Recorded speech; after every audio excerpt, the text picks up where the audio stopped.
Can you do it again, but slower?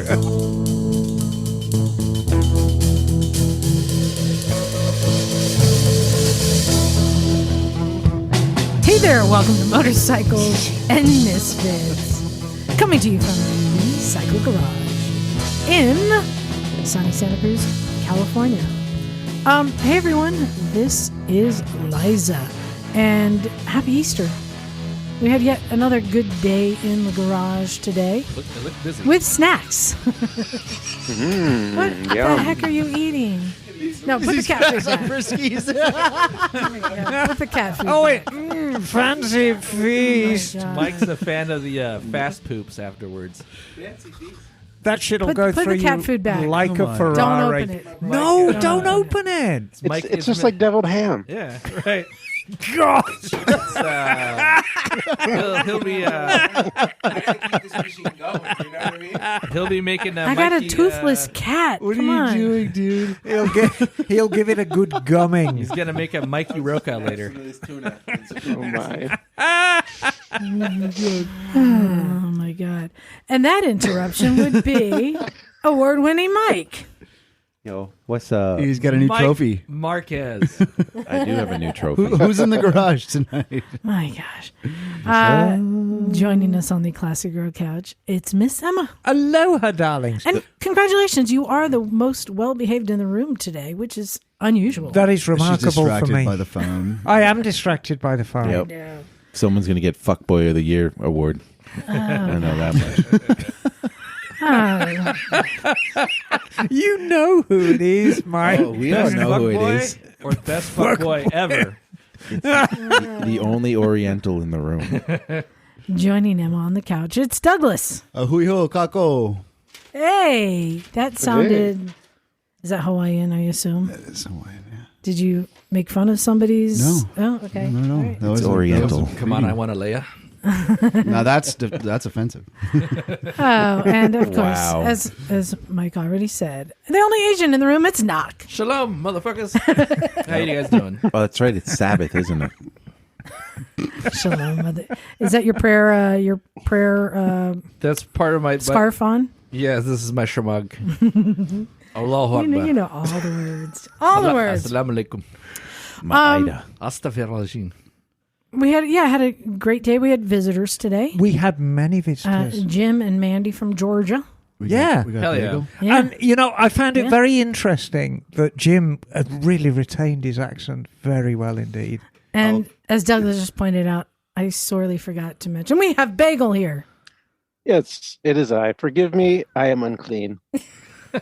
We knew that, Bagel. Do you mean Loud unclean or and broken unkempt? and Bro, your unshaven. garage is looking super styled out right now. It looks like a fucking real legit shop. Like, you selling Yeah. scooters out of that thing or what, man? Look at that. Jeez. So Scooter scooters, chop garden shop. beds, you know, Yeah. Yeah, I was going to whatever say, I can. it looks like a Home Depot in there. You got plenty of lumber. Oh, is that a couple I guys got looking for bored work feet. over there in the corner? The scooters are on aisle 6 next to the compact fluorescents. What? Wow. Bagel is attempting to make a wooden scooter. No. No, not me. That's already been done. Oh, okay. It's called a Look up wooden Vespa. It's a thing. Well, you know, we've seen the log scooters, but Well, yeah. well, there is that, the Indonesian log scooters. But I mean a Vespa made out of wood. Nice. There's a guy in Italy who made one, like to the T, out of wood. Okay. It's amazing. Would you call that a Shutting wooter? it down. A Vespa, A Wespa? A woodspa? Wispa. but Bagel, when you looked at it, Mm-hmm. did it give you wood? Hmm. You have to think Well- about it. I think that's an answer enough. It was made out of teak. Quick announcements. First of all, I wanted to shout out thanks to listener Chris Comley, who sent a very nice gift. I'm going to say to all of us, but really it's me. no, it's to all of us. Really, it's all of us. Is it some form of tube meat? I mentioned, I don't know, a while ago, that there are as many toy motorcycles as I have in this room, that there was Yes. one I always wanted that I had never gotten. And of course, we talked about this very bike not Yeah, 3 just a weeks couple ago. episodes ago. yeah.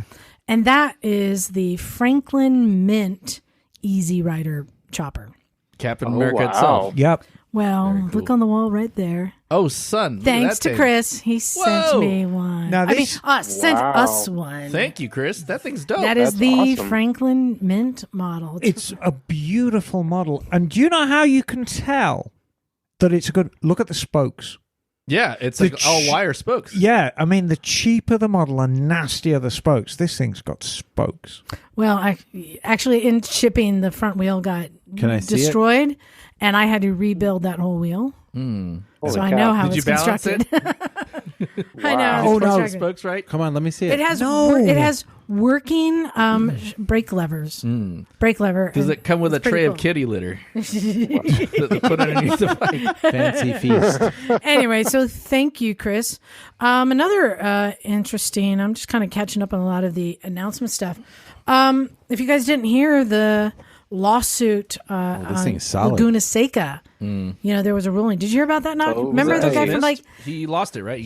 from years ago who was doing a track day, went wide in a turn off the track into a sandbag and broke his leg. Sued the Kegwin's track school. Sued Was it Kegwins Laguna. or Carter?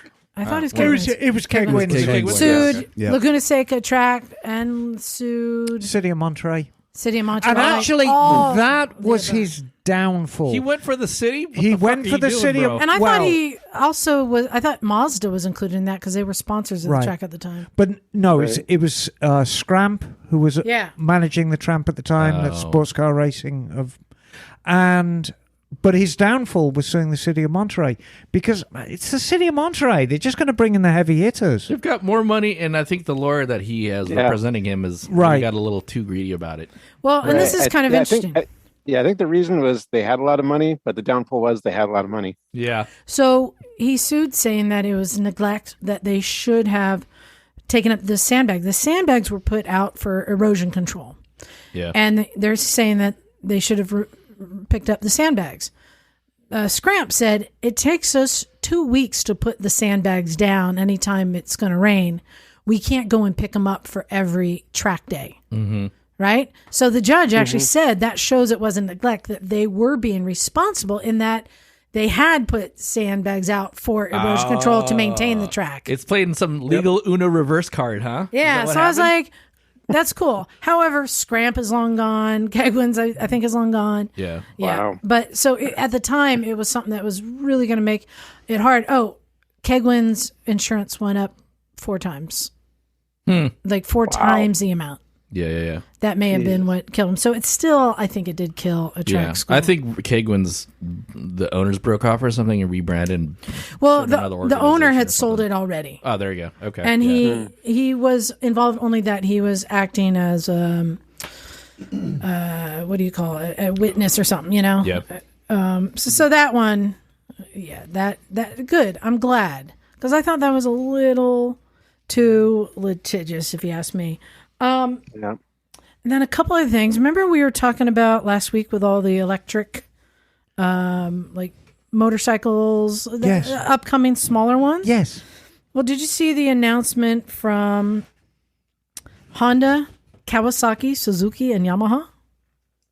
No. They have all bonded together to plan for a quick swap electric motorcycle battery. That's a common used one. Yeah, we were just talking about this last Wow. week. Just talked about it. So recharging is going to be going That you from can swap at gas stations. 5 hours to 5 minutes. Now, but here's the thing. I believe it when I see it, but that sounds pretty awesome. I don't know that that's coming to the States. This might be Right. like Right. Asia. And Right. maybe Europe. Hate it when Yeah. they Of do course. that. Why would man. America adopt this? But it's kind of cool. Freedom. It's kind of cool that the four big Japanese companies Sure. all came together. Yeah, that's To mutually it's a great agree. Start. Yeah. Very good. That was cool. And then there's another bit of news. I don't know how to process. Wait, can I ask? Can we go back to that real quick? Yeah. Does that mean that you could, if you're on a trip, carry extra batteries with you then, and then just swap them out? And No, you maybe- don't need to. It's like You a wouldn't have propane to. cylinder. You just pull up to the gas station and Yeah. swap out a charged battery. Providing Well- it's charged. While you're preparing But your news, theoretically, you could. Yeah. yes. While you're preparing your news, I have news. Yeah. So, as you know, one of my favorite adventure bikes is Yamaha Tenere 1200. Yeah. And Yamaha brought out the Tenere 700, and everyone's like, God, this is great, isn't it? Yeah. Oh. They're bringing out the Tenere 900. With a 3-cylinder engine. Oh, no way. Oh, yes way. They announced it this week. That's pretty rad. XSR 900 tune engine in a Tenere chassis. Dude, that's crazy. Isn't that going to be wild? Well, I'm stoked. There's more choices now. There are more choices. I'm okay with that. What is it? What kind of engine? Triple. Oh, a triple. You know, So like they're on the, taking. MT-09 I mean, they're motor. going to take on the Triumphs. Right. Well, Josh had a Tenere, right? Yeah, but that was that was a 7. that was a 7. Because you your could pick choice up to now, you've got the Tenere 12, which is the really big twin, and then you've got the Tenere 7, which is basically What size is FCR. Charlie's? 12. 12. Yeah, you could pick up one of those for new for like 15 grand or something. They're a lot more 16? money. Well, they're a lot more money than an African And then twin. did you see the I think there's still a concept, but the KLX 700? Yes. Yeah, that looks good too. Yeah, the KLX 700 looks really good. But I'm really excited about that Tenere 900. Are they going to be showing any new cool bikes like coming out, future bikes at the one show? Like, do they have It's that? not that kind I of know show, Indian, really, is it? Indian, It's a Indian custom kind show, of man. does that. Like the last couple times I was there. They are going to be showing some brightly coloured custom bikes named after breakfast cereals. This is true. This is true. You're goddamn right. Give me some milk. Oh, unfortunately, Lucky Charms is making people nauseous and throw up right now. Like the actual cereal. No, it's Ben doing that Yeah. on your no. bike. Oh, So- my bike. Okay, I see what you did there. So, no, the actual cereal, and I'm going to rely a little bit on our English listeners to correct me. I'm not sure whether it's just really, really hard to get in England or it was actually banned in England. But there was a time about 3 or 4 years Because of the ago leprechaun. when Lucky Charms was like contraband in England. You could get like £20 for a box of Lucky Charms cereal. Yeah. Wow. Lucky jumps on the black Yeah, market. and my brother came over to visit me and said, can I take like 5 boxes of Lucky Charms home because I I'm want pretty to sure retire? the NRA had a problem with the leprechaun. I did that at summer camp. I smuggled in Fruit Loops. And it became like I had like a whole black market for the kids for the Fruit Loops. That was the currency. And I had kids ODing on Fruit Oh my Loops, and there was God. like rainbow colored vomit outside the mess hall. It was pretty cool. Oh no. Okay. True story. Okay. Here's another bit of news I thought was interesting. Okay. I don't know if you guys saw this. You know, I love technology, Yes. but I have to wonder how necessary this is. Yamaha Yes. developing power steering for motorcycles. Oh, yeah. I saw that for the dirt bikes. Yeah. For dirt bikes. Now, Emma, I just want you to read the first sentence in that second paragraph. What about getting feedback, though? Hold on. Go ahead. Yamaha's electric power steering EPS will be used in anger for the first time on the works machines in this year's All Japan Motocross Championship. What does that mean? I think That's that pretty means It'll be used in anger? Yeah. Used in a track. in properly full used in a force race. Yeah. on the track. Yeah, Is that something that Actual- didn't... Maybe uh, it's the town that they're having it in.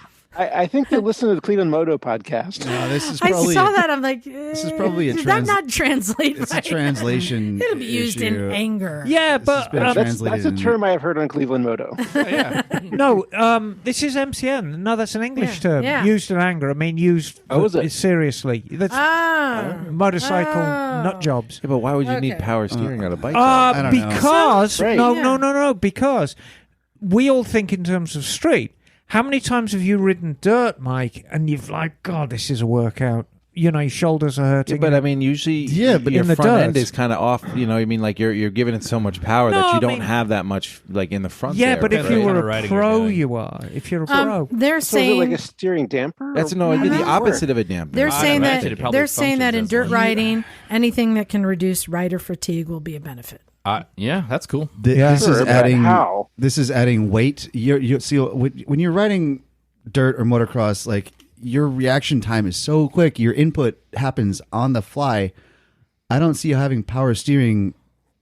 As could- somebody who could- remembers cars before power steering, And Well, I like had a truck that didn't have power Yeah, but steering. it's I know, different. but like It's we didn't it's think we completely needed it different, then. Okay, wait, But hold on. you're Now talking you're about like- being able to turn the steering wheel with I less know. effort. But I know. on a dirt bike, it's so you're doing 10 moves in a second. You know. Well, okay, so here's the thing. You're doing 10 moves in a second, and you're doing them across maybe like 3 or 4 or 5 turns. But like each turn is different. But if you're getting the same exact feedback from every turn, that's pretty cool. Like, I mean, if it can kind of I mimic can see it like on a motocross track when everything's planned out. You know what the turns are. Sure. And it's programmed, but I don't see how that could benefit your input to the bike to making correctionary. But the damper slows you down, though, right? So, like, it has the option of kind of slowing. Let Bagel jump in. Hang on, because if this is true power steering, then what it's doing is it's taking the motion from the rider's input into the handlebars and then magnifying that. Yeah. So that you don't need to put as much force on the bars. Yeah. It basically reads what force you're putting on and then amplifies it into the motion on the forks. Like pedal assist. So, Right. So it's got to have a servo on the forks that's going to turn the forks based on what your input is. I think that's That's what's in the picture. That's crazy. I guess, but most of the control that when you're on a dirt bike and you're doing that kind of thing is in your hips. You're controlling the bike with your hips, Sure, not sure. so much the handlebars. And I guess it could Well, it could help with the There's handlebars, some, but yeah. your feet Especially and if your you're in hips, rough your terrain. legs. Dude, I could use power steering on my chopper. Trying to pick that fucking thing up and turn the So, wheel. So, like- it's saying that it's also working as a steering damper, counteracting There the you go. external forces, so you're not left wrestling the bars. Right. There you Sounds go. like a Oh, gimmick. so it's going to me. counteract the forces on the wheel while it's taking your inputs and magnifying that to the forks. Yeah, I Right. mean, like bikes have In already had, sand or something. like Yeah. sport That'd bikes be have helpful. electronic steering dampers since like the 2000s. Yeah. I mean, a Honda still has. You them, know, think. I mean, I'm sure everyone had this conversation about dirt bikes having electric starters a few years ago. It's like blah, blah. Sure. And now everything's got I electric know. start, Yep. you know? Yeah. Anything that's going to reduce rider fatigue is going to make the bikes ultimately a lot quicker. You know what they're going for? They're going for the W. They're going for the win, and so they can throw whatever technology it is. It's a prototype, and if it works, it'll trickle down. Well, you know what? Going for the win isn't always a good thing. Because sometimes you push it too hard and you high side. And then what happens? And then you slide like Smash. 80 feet. Oh, Mike, what's that on your wrist? Cast. Oh, no. What happened? A You were high going sided. for the win. Yeah. I was trying to beat my time. I was going for the B group trophy. Did you say Last- beat group? The B B group. B group. Oh, not beat. I got it. It's on my wrist. It's not gold. So, I high sided on turn 6 at Thunderhill West, the small track. It's an off-camber turn, right? Yeah, and it was like at 4:30, Yeah. and then like because I was checking my tires out the other day, and the whole left side of my tire you could see is way more worn out than the right side. So, and it was a left side turn. So I'm just thinking, I was putting everything together, but like afterward, like, oh, what could have happened? And I think it could have been like a number of things, but I think it might have been everything all at once. That it was 4:30, a little bit cooler. Left side of my tires, probably a little bit more worn out. And then I had my, I was going harder than I had like most of the day. I was like trying to get a better time. So I think I was going that much harder in the turn. Maybe like, and I remember going around some of the turns, like trying to cut seconds like off of them and thinking like, all right, well, if I, I'm in the turn, I'm feeling comfortable. Let me just give it more gas. You know what I mean? I can get out of this one a little quicker. And I think, I was so far down in a couple of them, like I was almost touching the pavement with my elbow. Like I know I was going like really hard. So, and I think that my, this one is off camber and then it kind of goes uphill a little bit. So it's like a blind rise. Mm-hmm. So you have to point yourself in the right direction. So you just kind of point while you like brake late and then make your turn. And if you know you're going the right direction, you just give it gas and like, hold on, just stay tight, and, I think I was like, fuck it, I'll go a little faster. And I gave it some more. And then I might have compressed my suspension a little bit more. And then as I'm coming to the top, it kind of maybe flexed a little bit. And then, It lifted, you mean? Yeah, you unloaded. yeah. And then I think it might have re-caught. And then I just I literally, it felt like I was an ice skating rink. I'll never forget. It felt like dirt biking a little bit. Like all of a sudden the back tire just started like kind of spinning, and I could feel the whole back of the bike sliding to the side. And when I'm looking at my track stuff, it says I was going around 78 when it happened. And then, so the back went out, and then it just flipped. It like corrected all the way, overcorrected to the left, and tossed me about 10 or 15 feet. But the bike just like slammed down on its side and then slid, so it didn't cartwheel or anything. And then I hit the ground, and I slid probably another 60 or 70 feet. And I tumbled, and then I was sliding on my back, and then I tumbled, and then sliding on my back. Wait, hold on. Tell me what you were saying as you were tumbling, as you see your bike coming towards you. Because you were cognizant for the entire time of it happening. Oh, dearie me. Yeah. So like the initial impact, I remember it because I was like, as it was happening, I was like, oh, that hurt. Like, oh, crikey. Yeah. He's singing, oh, Lordy, I'm 40. Like that was like, happy birthday to me. I remember sitting there thinking to myself, like, oh shit, the back's coming out. Like, is this it? Boom. Next thing you know, like I don't remember what happened, but then all of a sudden I hear bang, like right on my head. So I think I landed like with my elbows down on my head, like bang, right to the concrete, and then tumbled a couple times and then slid. But every time I was on my back, I was like, I could see the bike was right behind me. Yeah. So it followed me like the entire way. I think I got ahead of it when I got thrown Loyal off. friend. Yeah. And then I slid like another 20 feet and then tumble, and then I'd slide and then see the bike still there. He's hearing the music. Dun, dun.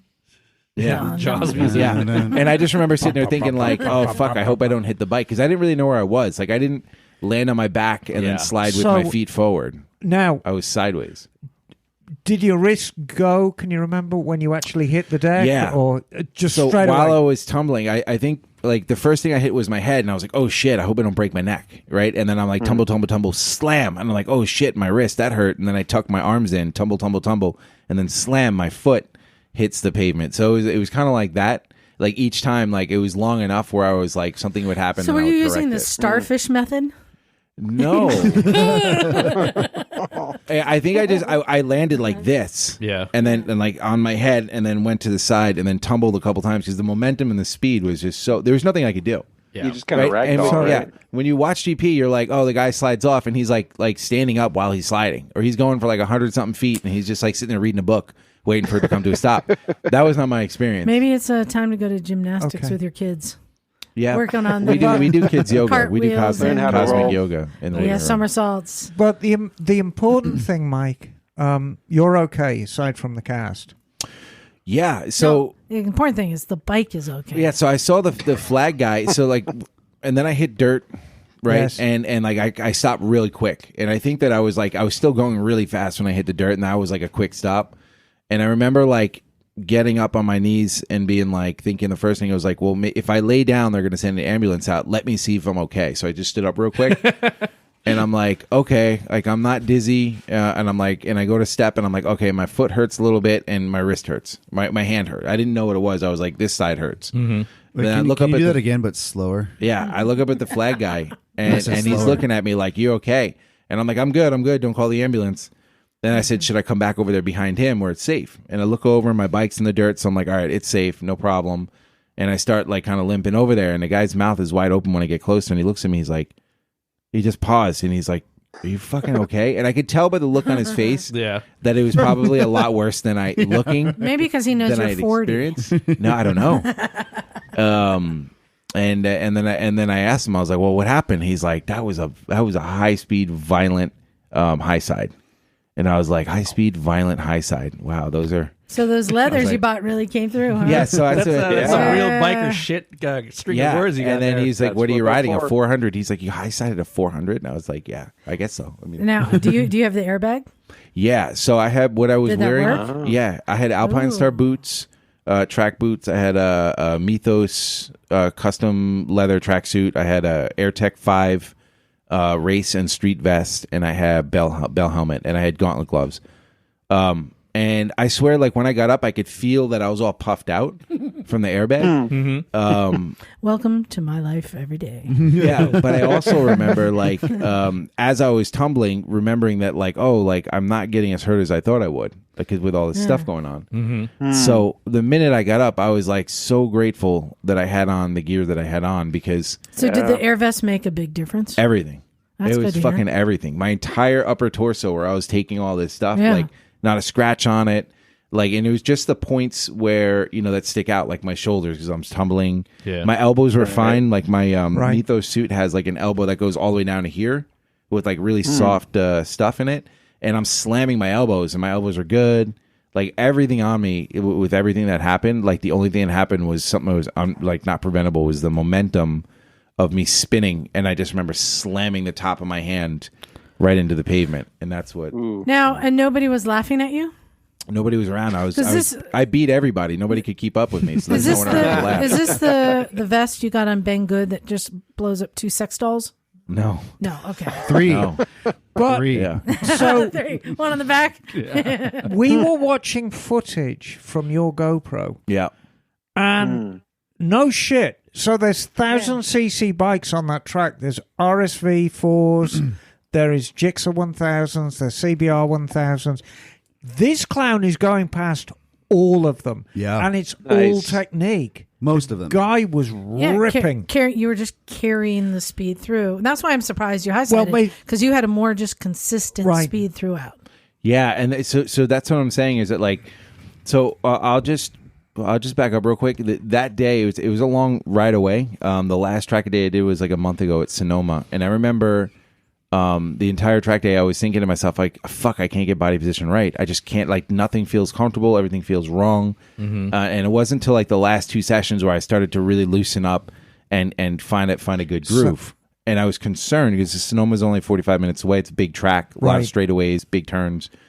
This was a little bit more technical, but I'm very comfortable with Underhill because I've done it a few times already. So I just remember going in there being like, fuck, it's a full day. It's like a 3.5 hour ride. You know, it's a big commitment, 3 days pretty much, 2 nights sleeping or whatever. Maybe I'll drive back the same day.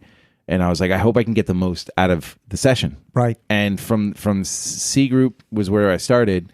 The end of that session, the guy like flagged me down and pulled me to the side. I thought I did something wrong. And he's like, dude, what, you got to go. You got to go into B group. And I was like, oh, well, you know, like, I don't know. I'm here with my friend, and like I don't know if I'm fast enough. He's like, dude, you got to get out of B group. You got to C group. You can't ride in this group. And I was like, oh, okay. So I was like patting myself on the back, like quietly, like, oh, that's really sweet. Right. You know?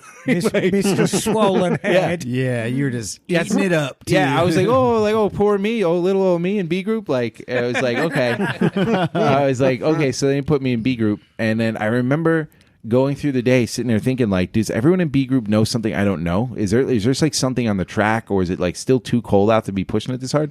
Because I was like fucking smoking everybody, right? And there's like 2 or 3 people in the group. And I always had this idea in my head where I'm like, I'm just going to take it back. I just want to be here to learn.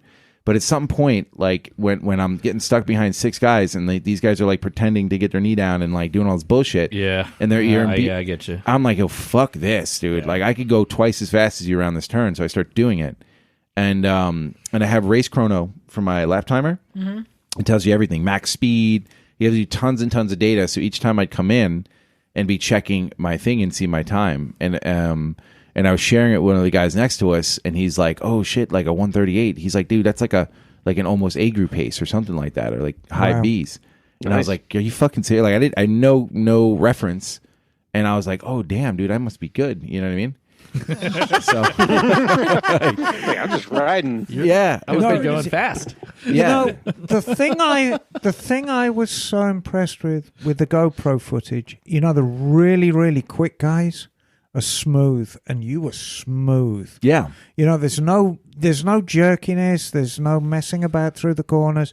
It's just really consistent, really smooth action. Yeah. You apexing on every corner.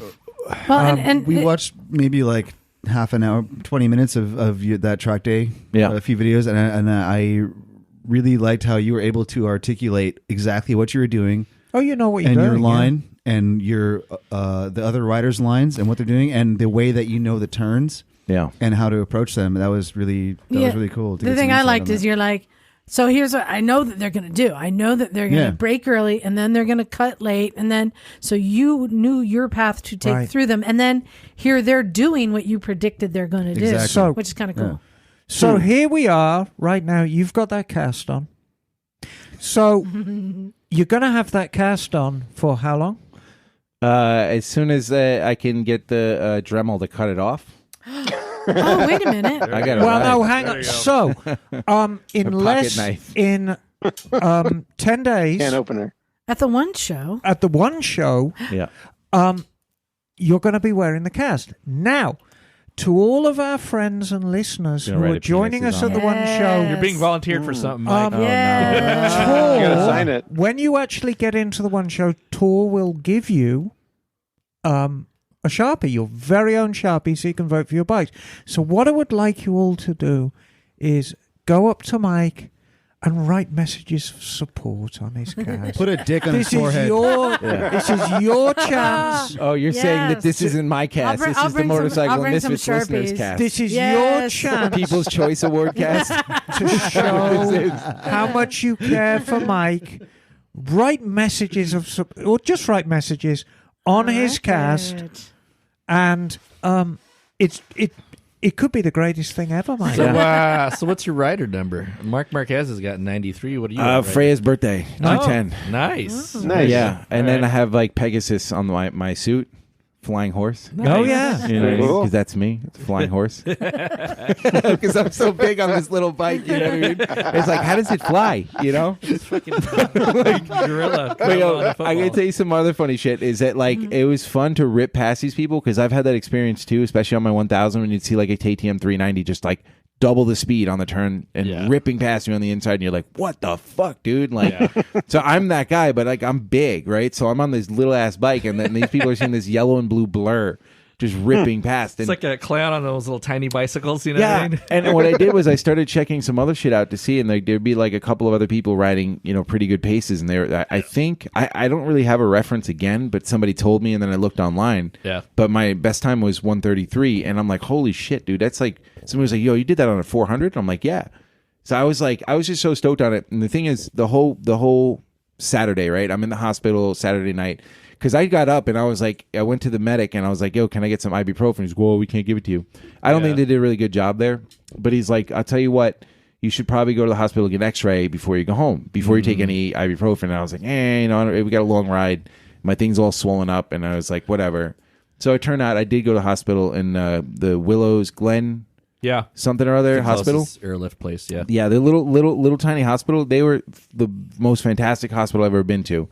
They did like MRIs. He's like he called it a class 1 category something traumatic injury, and they did like scans on my head and my neck and all this shit. And just like, okay, you told them that guy did this on the track, so they yeah, and they were pissed off at the Mm-hmm. track because they were like, yo, these guys didn't like. They just told you to just drive here. And like you crash at 4:30 and you're here at 6:30. What have you been doing since then? I said, well, I had to load up all my shit. Yeah. And they're like, and I had to like load all my bikes and do all that stuff. So I made a makeshift splint. I had tire irons and blue tape. Yeah. Oh, perfect. I wrapped them around my wrist with a Nice. neck thing, and then I to keep my wrist straight. And I showed up with this, and they're looking at me like, "Are you fucking kidding me?" But yeah, it was really cool too. Like she was saying, is that you know, all these bikes on the track. I felt like I was missing something because I'm like, why are these people going so fucking slow? Like the whole day, and I'm like, do they know something that I don't know? Is there oil on the track? Is it too cold still to be going this fast? And it kept happening all throughout the day. And then I was like, it was like when I lived in Florida. Like I fucked a bunch of girls, and I thought I was the man, right? But then I realized that everybody was fucking girls in Florida. It's Florida. Right? No. So I'm on this the analogy? The analogy is that like I'm thinking like, oh, I'm in B group and I'm doing really good in B group, right? I thought I was like, oh, it must be pretty, and I'm like, nah, dude, I'm seeing everybody's fucking girls. They just giving it away for free. You know what I mean?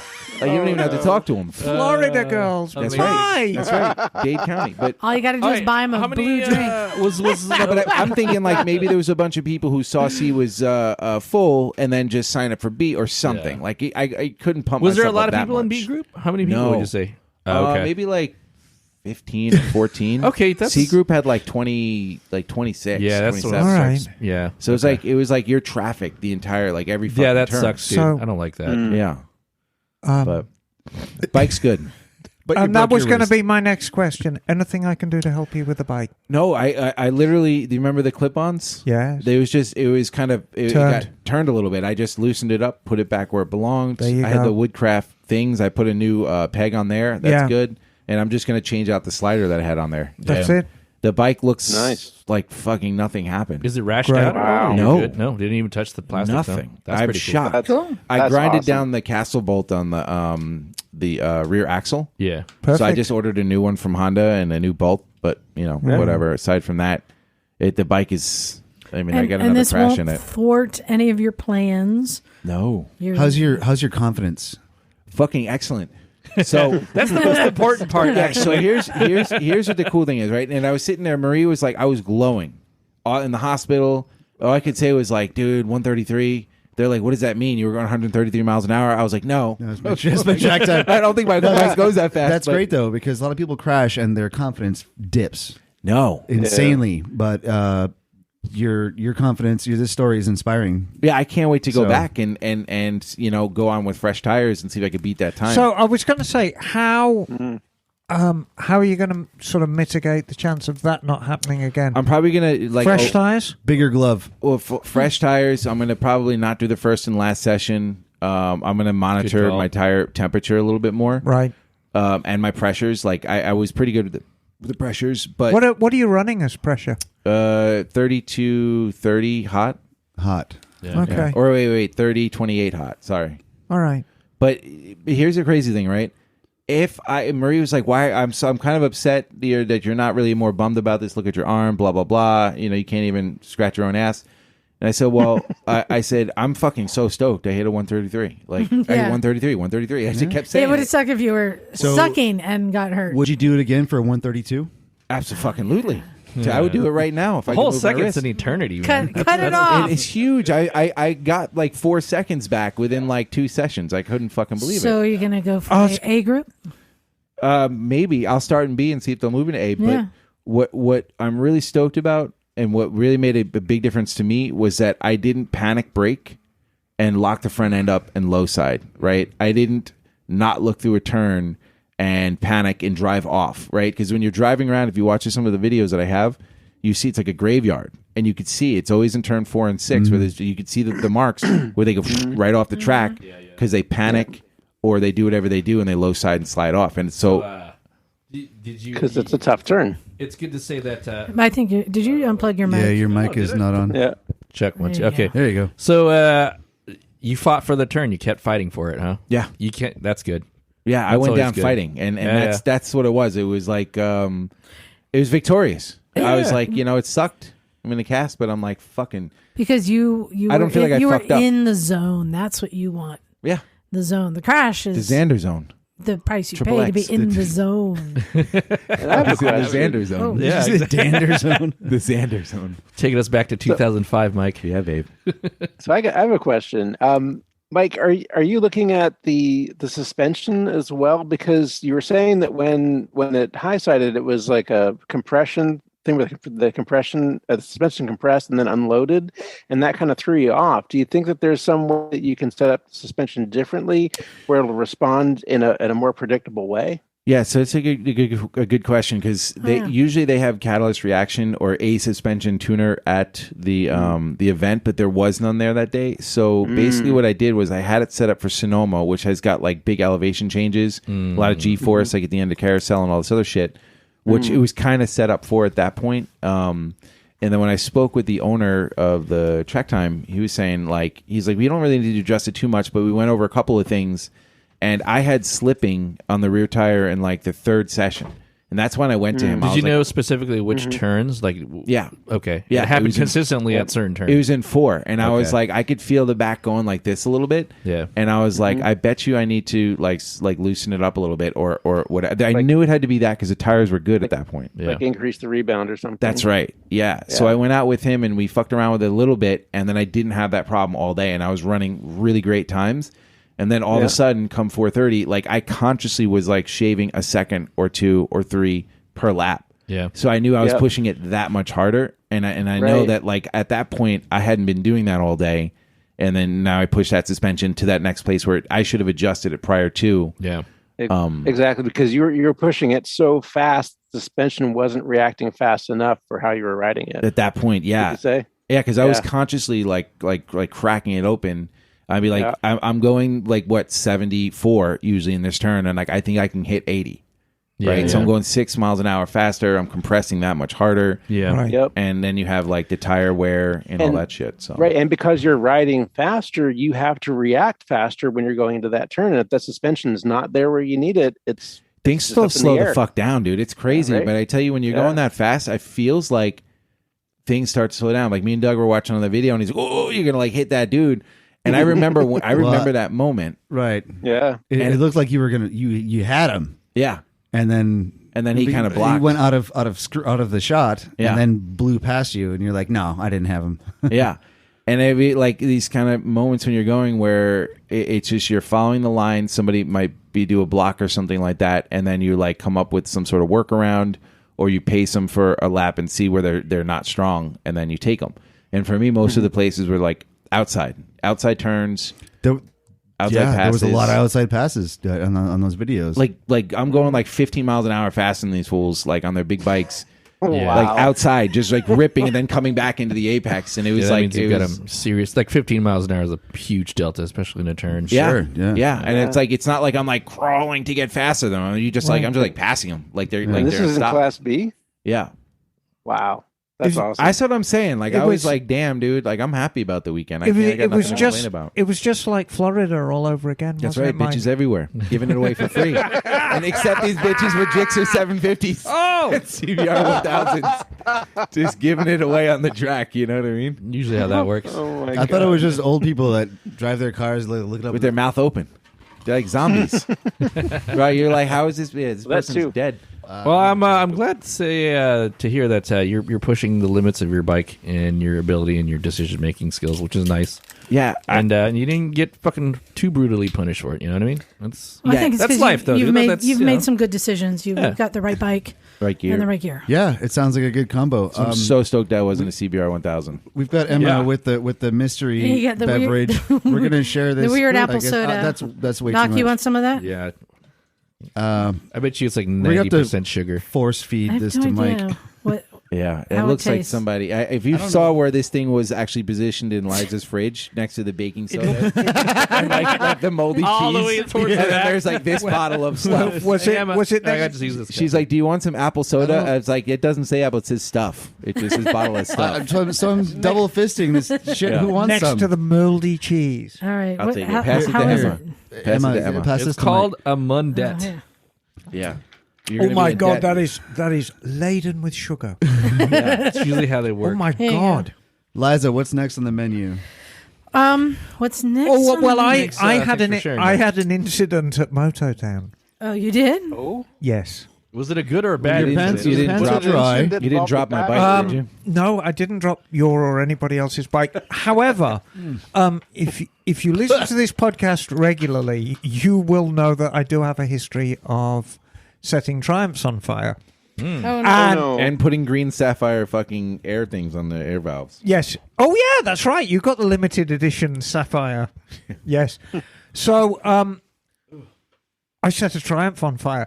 And it wasn't entirely She's my so proud of this. Well, no. So what actually happened was I was starting it, and this is an engine I've just built. So I started it from scratch, and you know, when you build an engine, you have to kind of guess the timing.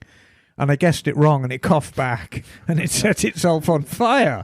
And I'm like, The Like price through was the wrong. through the carbs, it coughed back through the carbs. yeah, it coughed back through the carbs. Nice. And having just tickled the carbs, as you do on an AML, you know, there's gas everywhere. So the bike is now on fire.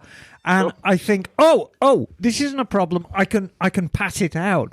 So I start patting it out, and then like, oh, my hands are on fire. So now patting the bike is on fire, and my hands are on fire.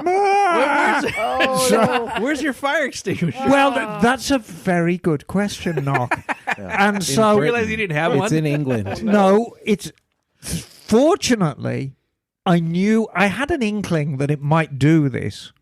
So my fire extinguisher wasn't far away. So I pulled the pin and it was out. Yeah. By which time the fire on my hands had gone out as well.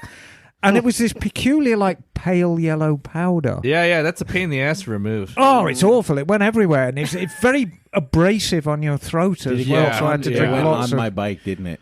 On Captain No, Crunch. it didn't get anywhere on... No, in the background. Captain Crunch is next door at Hernandez Auto thank Detail. I'd already done.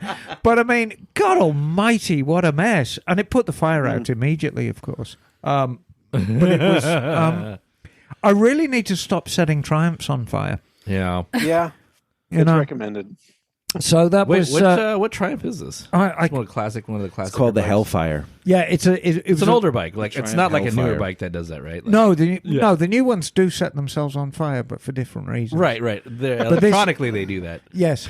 No, this was an older Triumph that was entrusted to me. This is an analog fire. Yes, it was. It wasn't a digital fire. Can we return to the discussion of the prettiest rear end on a bike, please? No, Because I'm not, still not for this offended. one. Not for Offended this one. about this. What you were saying outside. The Prius rear end, No, they're the prettiest rear end on a sports bike. RF 900. We're saving that one because it's not really good for audio podcast talking about visual stuff. Well, you just That's, Google it. you know what, Mike? That's one of the ones we argue about out in the parking lot. But really nothing to argue because I was right. Hey, I wanted to share some more interesting news. Yes. A friend of mine, Mike Bobbitt, and a guy named Greg Rice, they set out to do some records, some iron butts, and to be the first. This is pretty cool. Actually, you know what? That sounds like a 70s songwriter combo, Bobbitt and Rice. Lorena Bobbitt. I know. And now, no, not Lorena Bobbitt.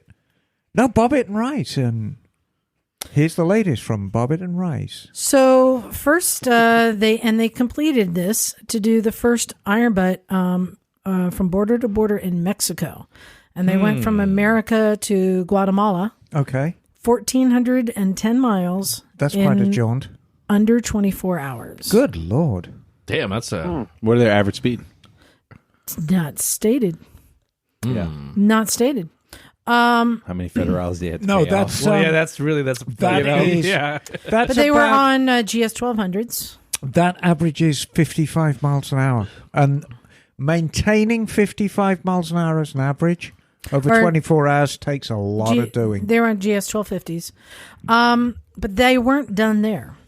Oh, and as they're coming into the hotel, the Yes. final end of this 400 miles, like 3 miles out, one of them ran over a file.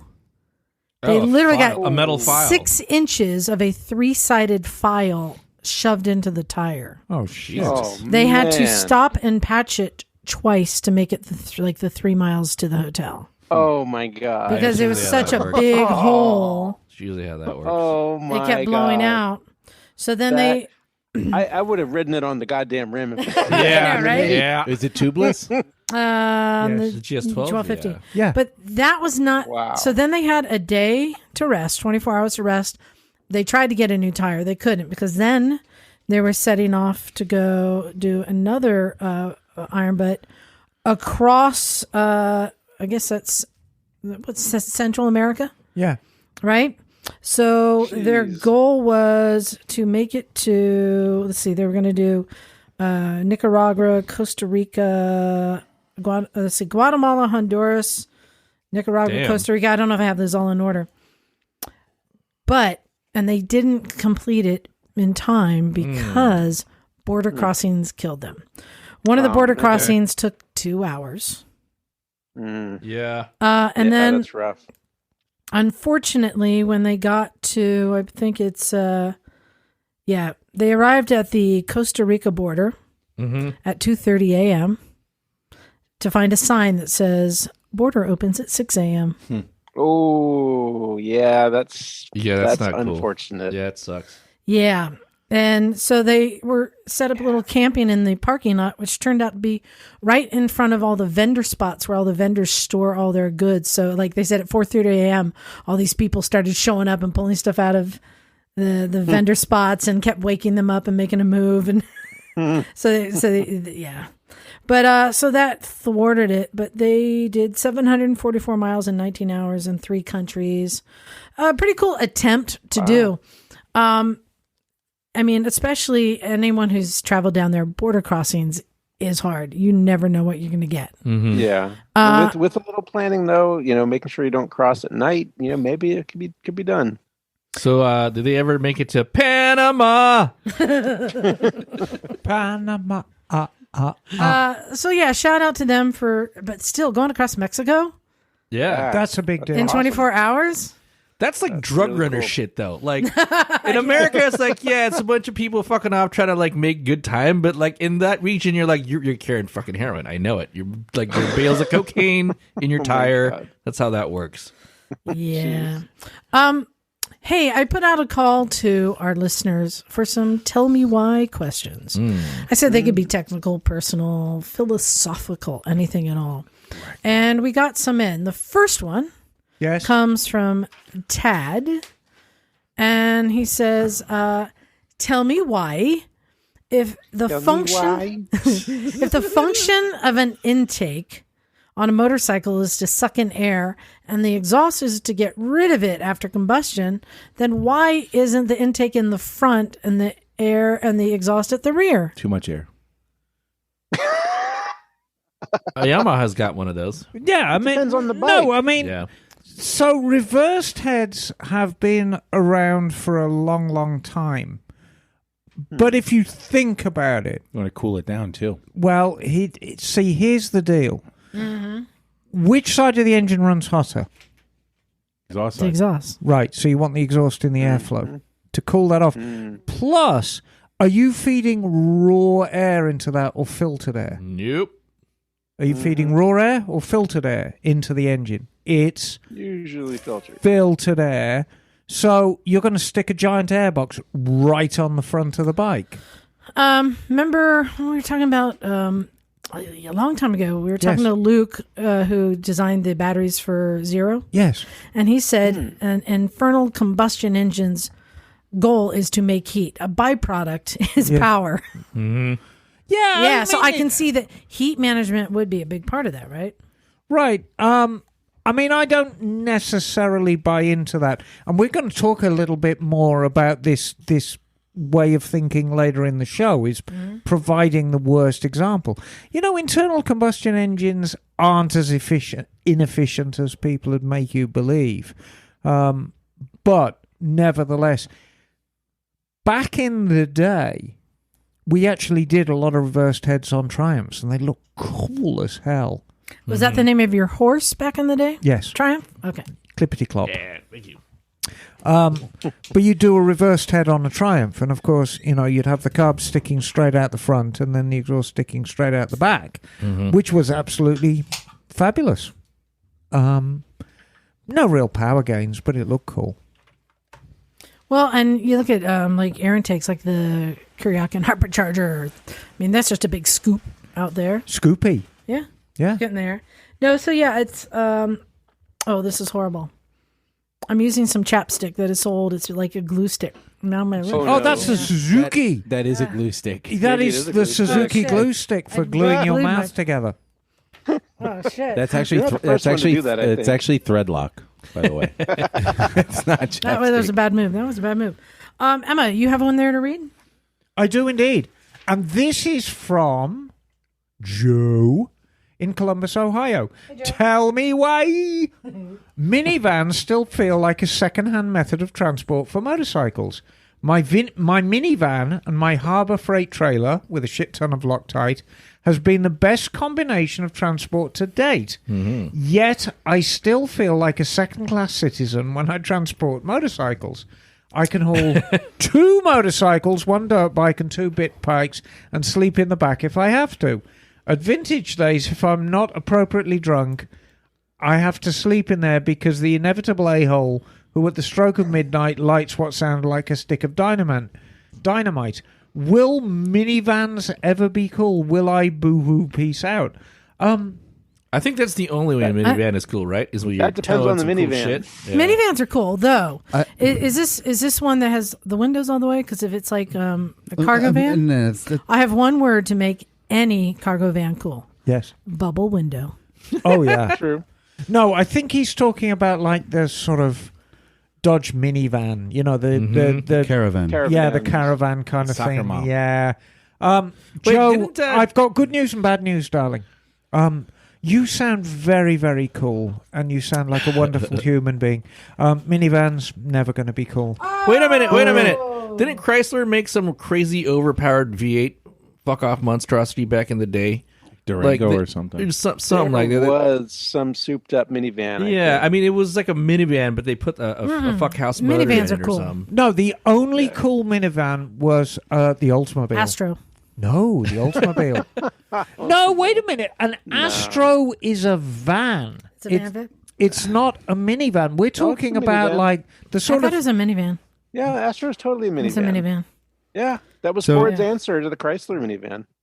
Joe, See, my definition, because I think we're dealing with different definitions of what a Right, well, minivan Ford- is. All right, hold on. Well, Ford made the E350 like the big full-size van, Yeah. sure. but then the Astro was their smaller minivan, family-size version, right? Douglas, what do you have to say?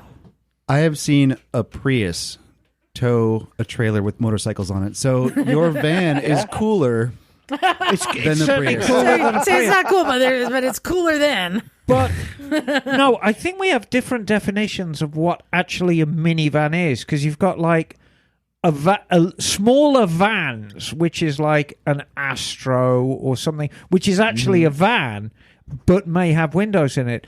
And then you've got things like the Chrysler. I can't even remember what it is, but it's the mommy van Caravan. with a sliding door on the side, and it's Yeah, front wheel Dodge drive Caravan. and just Right. gruesome. So there's a 2021 Chrysler Pacifica with like Oh yeah, 700 horsepower. Oh, Apparently.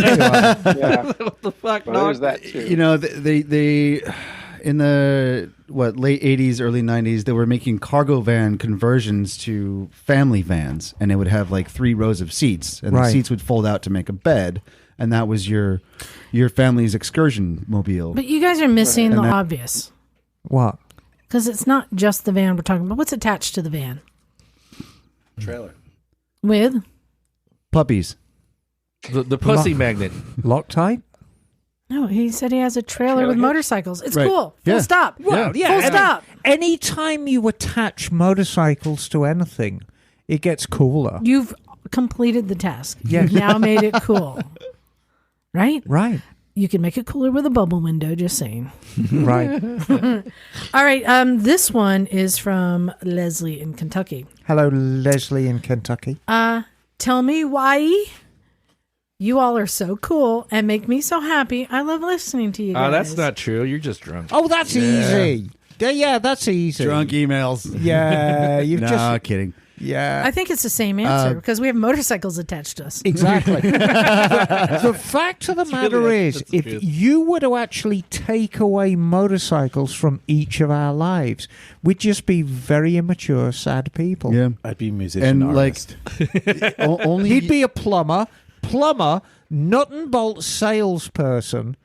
God knows what I'd be doing. I'd probably be driving a bus because I wouldn't have motorcycles in my life. Tire fitter, and like what the hell? Geek. Nobody knows what I do. Geek? No, hermit. Graphic hermit. designer. Hermit. He would be a hermit. I'm an art nerd. But You dumb my art answer to your nerd question shit. is only you can answer that question. Why do you think we're cool? Because none of us are cool. Why do you think you're Our cool? voices are. Yes, we are. Yes, our Yeah. voices can be cool. Exactly. Yes. Well, but I saved the Oh, good. Oh. I saved the best for last. We have one more, tell me why, and this one is my favorite. So I said, hey, send me an audio or video clip, and somebody actually did. So audio this one, you guys clip? ready for this? Yes. All right. Hey there, Misfits. This is Sean from Millersport, Ohio. And tell me why Castle sliders are so bad for us, but we can't stop eating them. Oh man. I know the answer to this. Oh. That's awesome. I fucking love White Castle sliders, dude. So They're so good. let's talk. I You can love eat that. so fucking many of them. That's So what's awesome let's about 'em. talk about the composition of White Castle sliders.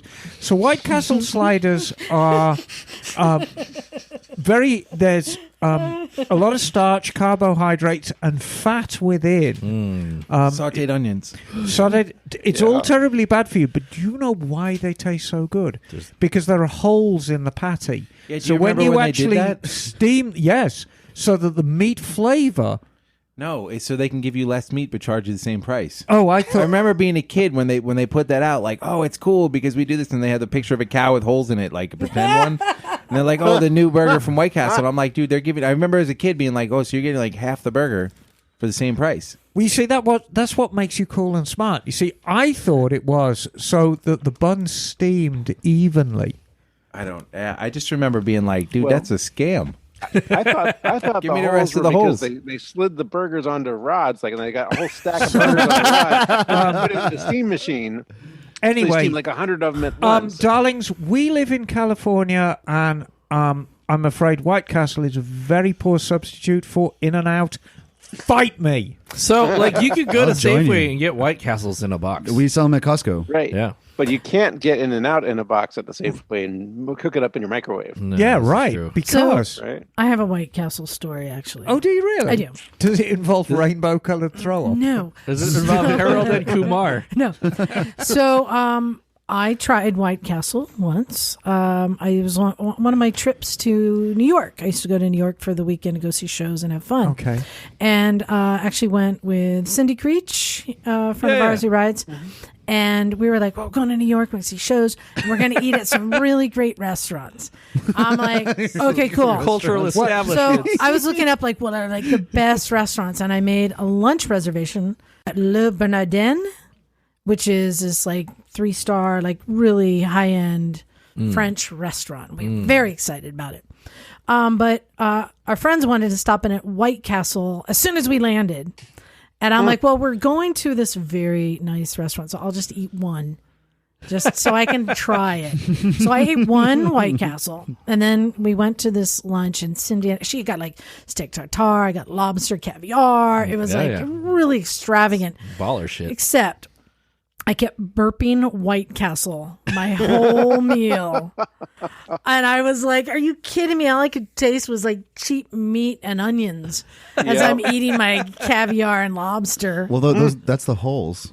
That was the holes. So for me, it was like, God damn it. We had a White Castle in where I lived, and it was in like the worst fucking hood spot in like all of like where I lived. Was And- it like a nuisance business where like crackheads are all around it? and Yeah, shit? it was definitely a crack spot. Yeah. You mean the okay. Taco Bell that used to be downtown here? No, it was worse than that. Like it was just like my mom got robbed there when I was a kid. Like somebody went up to one of her windows and she looked, and then somebody came to the other one and grabbed her purse. Oh shit. And like man. we moved out of there like when I was like 5. But you know, if you ever wanted White Castle, like you'd have to drive all the way over there and be like scared you don't get shot. Yeah. But I feel like once you're inside White Castle, you're in a safe place. You know what I mean? It's like it's like the The literal White Castle fortress. the embassy. Yeah, it's like the embassy of You're safety. safe inside. So Yeah, The ghetto Switzerland. Like when the- I first New York. Though. neutral church. when I first started at Monterey Peninsula Power Sports, and I worked with Mike McCarthy, just down the road, and it must have been one of the last few in California, we had a Church's Chicken. Oh my god. in Churches. Seaside? Yes. Oh my god. Now, yeah. and Church's Chicken, it's not just about the chicken. They had this thing, we used to call it crack rice. And it's a side, and it's I don't know how you describe it. It's kind of rice and mashed potato with just like everything in it. It's the wildest stuff. Probably about a zillion calories apart. And so me and Mike could go there pretty much every day, and we got terribly fat. I think, Mike, you got to go. Yeah, I got dinner with the family. All right, man. Thanks for stopping in. Yeah, thanks for All right, telling Mike. us your Thanks for stories. listening to me bullshit. Yeah. I'll bring up some quickly? Sharpies to one show. Well, no, Everyone. everyone's going to get a Sharpie Yeah. as you go in through the door to judge the bikes. So, I think you should accommodate people, Mike, and let Mike them write. Marquez. Yeah, messages of support for you on your cast. I'll What could get be a more- I'll get a beige cast because white's gonna just get dirty and look like really scummy. Yeah. Well, make sure it's fresh for the one show. Yeah, You know, it'll be. I'm getting it next Thursday. So I think this is something you must do for your fans. You sure you don't Yeah. want to send it out to a painter and get it vinyl wrapped and I was thinking about you could do some like crazy shit, like put something on there, like make it look knew it. like extreme And I think on Sunday afternoon, candy paint. if anyone wants to do any artistry on your cast, we should really judge Yeah, but you know what's the going to happen? quality of the artistry. I think that's a good idea, right? But the problem is that anytime you give somebody something like this, like there's a bunch of people who do cool shit, and then there's that one person that takes up like the fucking A territory, like Yeah. the entire the entire well, forearm and does some you stupid need shit. you and need nobody to can be throw the anything cool arbiter on of it. this, and you can just say, "Look, we're going to have to make this cast stretch for everyone," and they can always encroach on your skin a little bit. I kind of like, I think the direction he was just going. Get the candy apple mixture Yeah, and dip your hand in it, and then everyone can take a lick. No. I mean like candy paint. Oh, that's not what you're saying. oh, it'll just remind him of sticky cast with flies sticking to it and shit. You're making me want to throw up rainbow puke. It'll just It is like, it'll be You fucking guys. it'll be just like being back in Orlando, isn't it, Mike? Oh yeah. Oh yeah. Orlando days. You know it. All right. I'll see you guys later. Thank you. Later, Gator. Hey, thanks for nothing. Easy, Mike. Yep. Right. take it easy, homie. Let's do a quick read from our sponsor, Emma. Okay, we're going to have a quick word from our sponsor, Law Tigers of Northern California. We back on that, huh? Yes. All right. Is proud to support NorCal's local motorcycle shops and businesses, and will be featuring, who are they going to feature? Moto Town of Marina, California, Hey, I know them. at the upcoming Quail Motorcycle Gathering. When is that? It's May 14th, 2022, coming at the up. Quail Golf Course in Carmel by the Sea. This is the triumphant return of the quail that has been postponed since 2019. Yeah. We missed out. No 2020, no 2021 due to the pandemic. Check out Mototown and the Quail on Facebook and Instagram for more details, and visit lawtigers.com to learn about their ongoing support of the riding community here in Northern California and nationwide. And I would like to add to that, our local rep is Matt. Matt. Yeah. Really, really nice guy. He's been a great friend of the podcast over the years. They are bending over backwards to make my quail experience as good as possible. I'm really proud to be partnering with them. I got a tent going. We're going to be handing out merchandise. We're just going to be having a really good time. Bring the Misfits banner.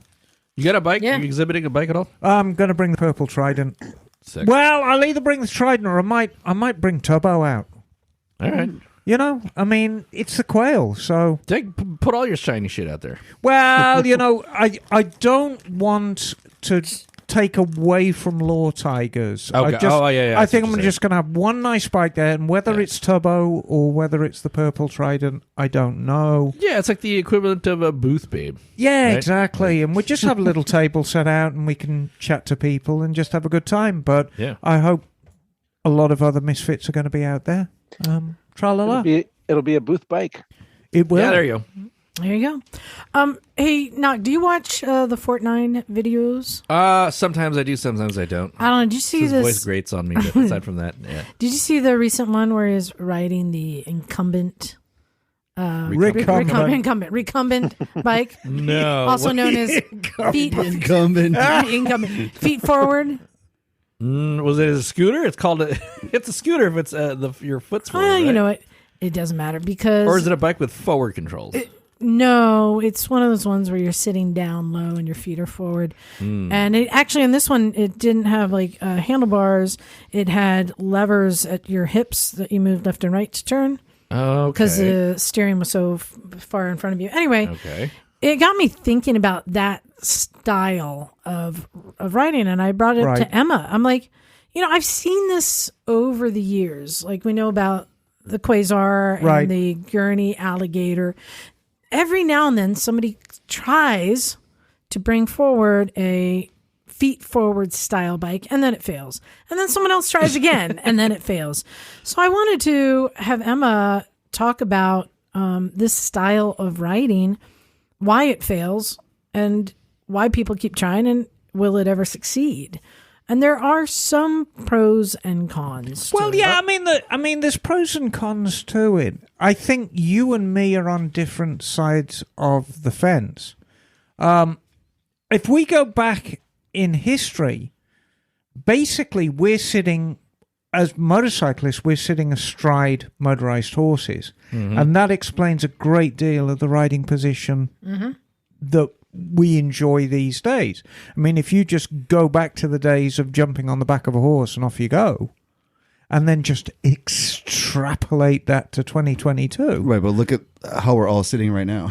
Right. This is basically how you'd sit on one of those bikes, reclined. Exactly. So there is some precedent for changing the way we sit because, you know, the days of horses are long gone as number one means of transport. Yes, of course, people still ride horses.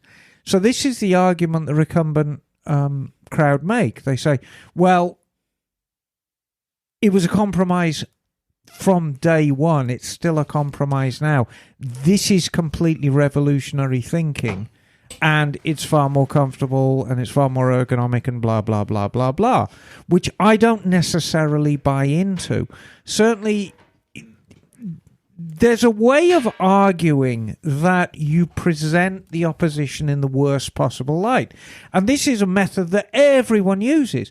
If you look at political ads, you know, you present your opponent, you find the worst possible picture of them doing the most unspeakable thing or pulling the ugliest face. He eats babies. Right, exactly. So there is a picture of him eating a baby, pulling this grotesque face, and that's the picture you use. And I've noticed that within a lot of the pro-electric crowd, I mean, they present these ridiculous arguments about internal combustion engines. And it's the same as the internal combustion crowd say the same, you know, about electric. Conflict minerals. Exactly. I mean, it's all based on conflict. And the trouble is, it boils down to the same thing. I just don't see these things as being cool. Okay, hold on. So this bike, is it an actual two-wheel device? That It is a balance? two-wheel device, and this particular one had an electric motor. Okay. So that's why I'm kind of bringing in the electric. Now look at that thing. It is an absolute monstrosity. Okay, you had a very good argument, Jesus. and then you said cool. Oh, So that's But that's very- hang on. No, hang on. whether it's cool or not. Is that what we're talking about, or the functionality? So this is or the feasibility, or the affordableness? Okay, what exactly are we talking about? Well, we're talking about a great many things. So let's have a look at what we're looking at right now is a Quasar. Okay. Now, a Quasar arguably was one of the most successful feet-forward designs. Look at the size of the bloody thing. It's enormous. How is this different from It's a enclosed, Sportster? too. Because with highway pegs, I mean, I see the same body position. Well, if you look at The fact that it's enclosed, it is enclosed. Semi-enclosed. It's semi-enclosed. that's the only difference. I mean, I see people riding on the street like this every day. Right. Right. It's You know what? It appeals to somebody with Because- their own kind of weird fetish, and that's just how that goes, I guess. So, and these had an 850cc four-cylinder inline engine that you could find on the Reliant Robin three-wheeled cars. yes. And they made them And it was probably more stable than the Reliant Robin. 1975 to 1982. And I remember them very, very vividly. I lived not far from the test track. They tested those things at a test track in the Midlands called Myra. And I remember seeing them in the fast lane of the motorway, really friggin' moving. I mean, those things just boom, and they were gone. So yes, it's aerodynamic. Yes, it was very innovative at the time, but there were huge disadvantages to it. And I will stand up and say, I mean, here's the deal. Don't dismiss the fact that these things aren't cool. You can't just say, that's not really an argument whether it's cool or uncool. To me, a lot of it is the crux of why we ride bikes. You're not going to ride, how can I put it? That black BSA of your friend Eric's is a cool bike. When you see that thing, you think, oh my God, that is a cool looking bike. Mm-hmm. So why would you choose that bike over, say, a Rebel 250, which is going to do exactly the same job? Personal preference. It's someone's personal preference. But the wheelbase alone, performance is down the drain. But efficiency, fuel efficiency, sure, and it depends on what you're storage doing and capacity are up. Well, and here's the other thing too, is that with a recumbent position where you're seated low on the bike, that means you have a much smaller frontal area in terms of wind resistance. Yeah, your legs are so tucked in. that's why you're going to have much better performance and fuel mileage on a. But there is a bike. disadvantage to that because we present such a small target on the road for people to see anyway. If you reduce that further, it makes us even more of a target. Right. It reduces visibility as well. Yeah. Sorry, go ahead. You're also more susceptible to wind on the highway, with a longer wheelbase and more structure around you. Yeah. This is just like a weird subcategory of the motorcycle fetish, I think. Well, here's I mean, yeah. what do we call fine, like whatever. Exactly. What do we affectionately call our electric friends? Wackadoos. There you go. And I think this is the feed forward, especially the enclosed category. It is kind of a similar genre. It's for the wackadoos. My biggest argument against it is a very, very dear friend, Craig Vetter, suffered a catastrophic injury on a feet forward enclosed bike. And would he not have if he went on anything else? Well, he was enclosed, and that to me, no, that deer hit him from the side. It didn't matter what he was in or on. A deer hit him by the side. Injuries were sustained from the bodywork of the bike going in the aperture of his helmet. It's because he was kind of inside it. I don't know. You can't blame a freak accident. There's no way like that to test this and make it. Yeah, exactly. That's not because of the riding position. It was a whole set of factors. So those Quasars, they only ended up making like 21, and I think there were only like 10 left. Right. They're not a lot, but I've seen people make replicas of them. So now we have got a picture. That's the Gurney, isn't it? That looks like a horrible thing to crash on. So then in the, when was this, the 80s, 90s? Yes. 90s? Yeah. 80s. 90s. The alligator. So yeah, the Gurney alligator came out. Now, Dan Gurney, and we saw this at... is there a nut bag? This is down at the museum in L.A. Jeez. You need to be a What's Peterson? They had one of these down at the Peterson. Yeah. So wild. Dan Gurney thought that if you get your weight down lower, you'll be more stable. Now, if you look at this bike, can you recognize that engine? That's a Honda something, isn't it? Like 600 something? Yummy. Was that just like a Nighthawk 750 or something, or a No, CB it's a 750? It's neither. It's an XR650. Oh, it's an XR. Yeah, he just took That's a Honda engine. Okay. I can't see. No, it. you can see two pipes coming out. Yes, that's what it is. They're twin. They're twin That's why I ports. thought it was a twin. And he made it so that the seat looks almost like a normal sport bike, except they've taken out where like the air box is and drops it down like a sagging horse. It looks you're almost sitting Boso. behind the engine. So you're basically sitting right on the swing arm, almost. It looks like a Size Boso of brake bike. rotors. Jeez. Yeah. Like 300 And so the plus idea that you rotors. sit down behind the engine, Yeah. but the handlebars are still where they normally are, and the foot pegs are just a little more forward. Do you have a picture of somebody riding in it? I want to see what they look I like. think as there far is as some visibility. there is some footage of actually Let's it being ridden in a see. video. Yeah, let me see if I can find that. Let's see. you Here's go. yeah. Okay, it is higher than I thought it would be. Okay. But still, man, if you hit something, if you hit a car, Yeah, worst case scenario, don't hit anything. you go flying over the hood on a normal bike. Worst case scenario on this bike, You're going to get all folded up you're going to inside get it. fucked up. Well, your leg's going to be trapped under the motor as Yeah. you're sliding on the So, ground. do you design Yeah. the bike for the crash, or do you design it for the ride? Yes.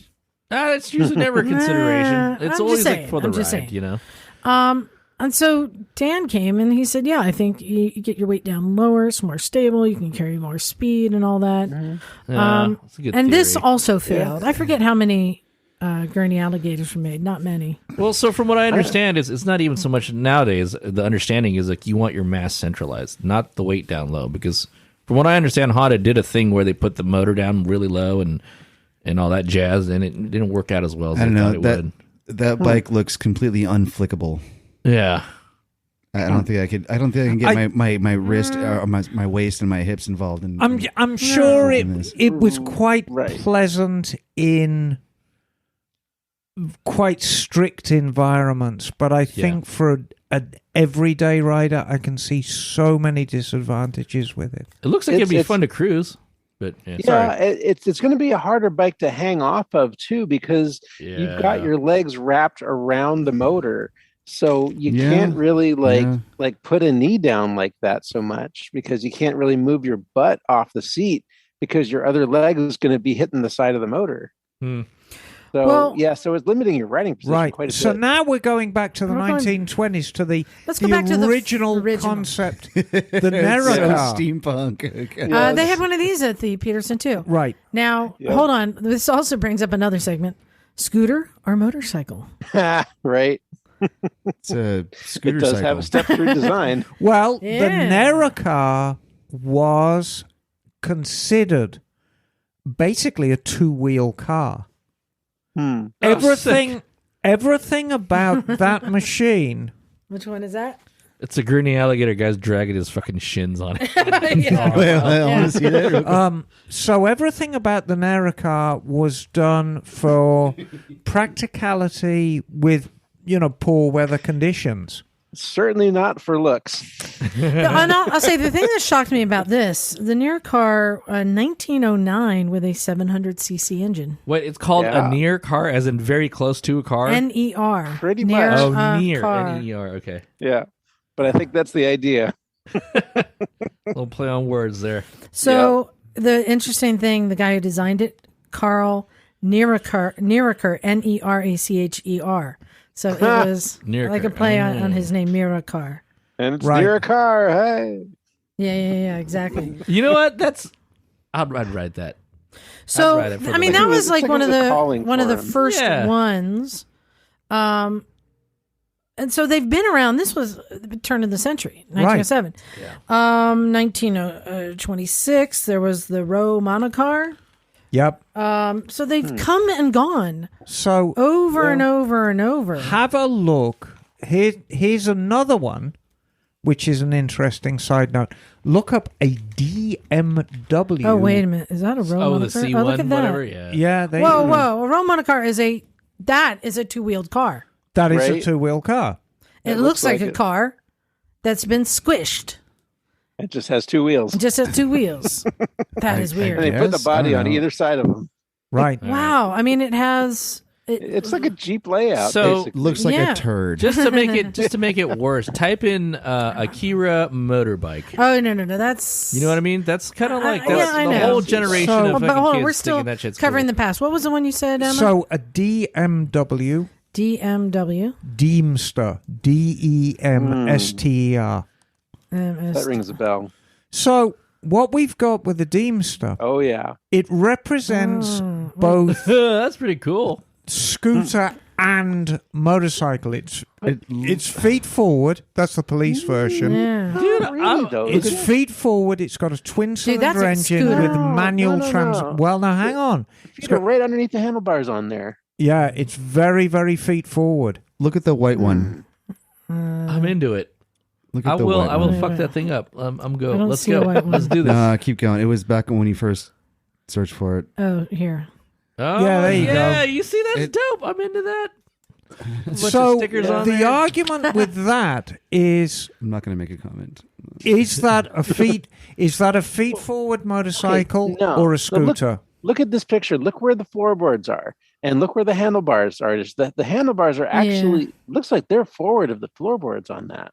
Yeah, I Yeah. don't, No, I don't think your that feet. No, qualifies. your feet are right under because your feet actually go in the leg shield at the Really? front. Yeah. But here's the thing. So, Emma, Yes. they keep trying to bring them back, Right. and they failing. Why do they fail? Because they're not cool. That's it. Full No, stop? I think there's a variety of things. I personally, I think the whole feet forward sitting in a motorcycle is an unnatural position. I mean, if we go back to where we started riding horses, it's quite a natural position to be in. And I like sitting astride a bike. I don't like sitting in a bike. There's something deeply weird about sitting in a motorcycle. Yeah, it's pretty weird. Well, I mean, lower back support is kind of nice. Lower back support is fine, but So, is age demographics a factor? Is that what it is? I think that's the real key. Knee mobility. So here's the thing. I just find it fascinating. They keep bringing them back. They go away. Well, But you know what? There is currently why There not? is currently I'm looking at a bike picture of one right now. that you may not realize the DN01 exists. The NM4. and M4. How is- yeah. Oh yeah. That's the same body position It's almost the same as the Gurney, isn't as it? as like any other bike you see on the road. It's a I don't cruiser- understand cruiser riding the position. feet forward concept. There's tons of bikes on the road that are feet forward concept. Right. And highway pegs basically are a feet forward design, are they not?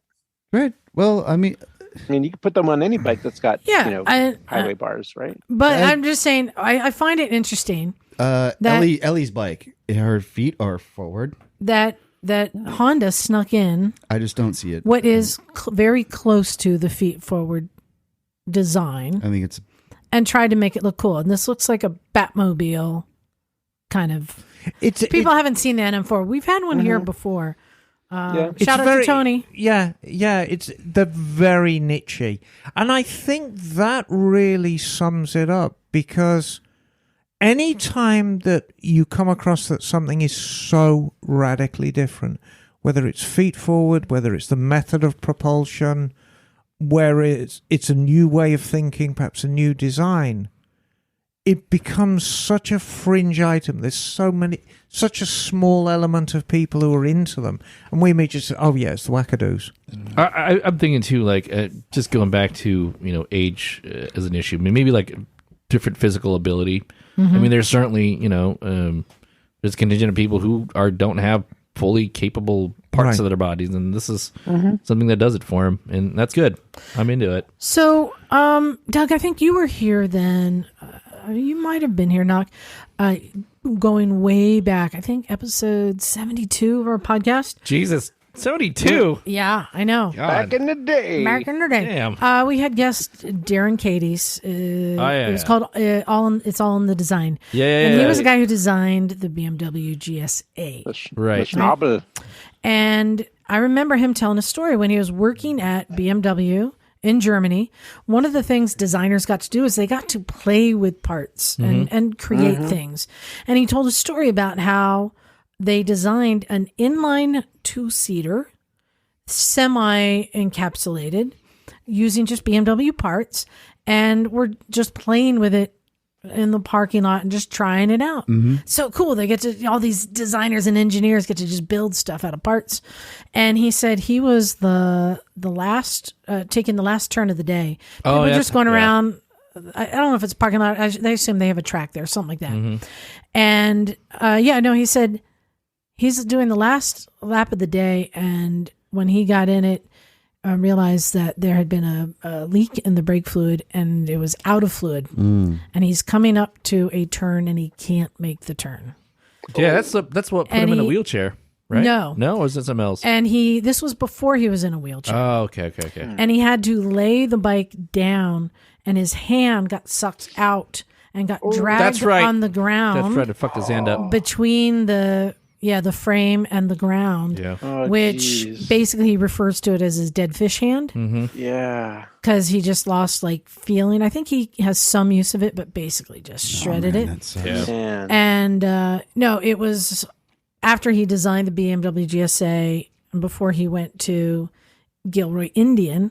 He had a break in between and he went to ride GS's down in the Baja Desert. And, That's right. And crashed and broke his back. Yeah. So then when he was doing Gilroy Indians, he was having to hire people and do design from his hospital bed. Yeah. Pretty gnarly story. Wow. But I just remember guy. thinking how cool that they got to design Yeah. an inline two-seater. Yeah. I don't know. I kind of like the Quasar look. You know? I think Yeah. I like it's having- different, right? I prefer Quark. I mean, it's different. I think And I'm really not sure if you total up the advantages Wow. of it. That's some really They look serious like- 80s are those looking that's shit. a Comstar wheels? CX500 Yeah. That's Those are- and 500. Comstar wheels. Those Yeah. are Comstar wheels. That's like Yeah. that's not like a mini Quasar. That's I'm into interesting. it. I'm into it just for the fucking vibes, man. yeah, the I'm fronts into and that. backs, the Yeah, well, Well- it's the 70s. I mean, Yeah. everything 70s is cool again, right? And there's So one like, more okay, we haven't you mentioned. have the handlebar, and so I guess they're like links towards the actual Yes. front. Okay. There's one more we haven't mentioned, Knock. Oh yeah, the BMW C some The bullshit. right? BMW C1. I'm holding up a model right here. yeah. Is that the one where Is you that- brake really is hard that in the front and it feet rolls forward, over? Emma? Is that I feet forward? I would say that is super feet forward. Your feet are in front of the handlebars. That's an enclosed scooter, is it not? And this is a Yeah. scooter that is made and is over in Europe, I believe, right? Right. Yeah. But hang on. I'm into it. We don't even need to go that far. Talk about the Bergman, the big Bergmans. Mm-hmm. Yeah. Well, Really feet forward. I mean, if you ride a Bergman, your feet are just straight out in front of you. Well, I want to talk about that because that depends.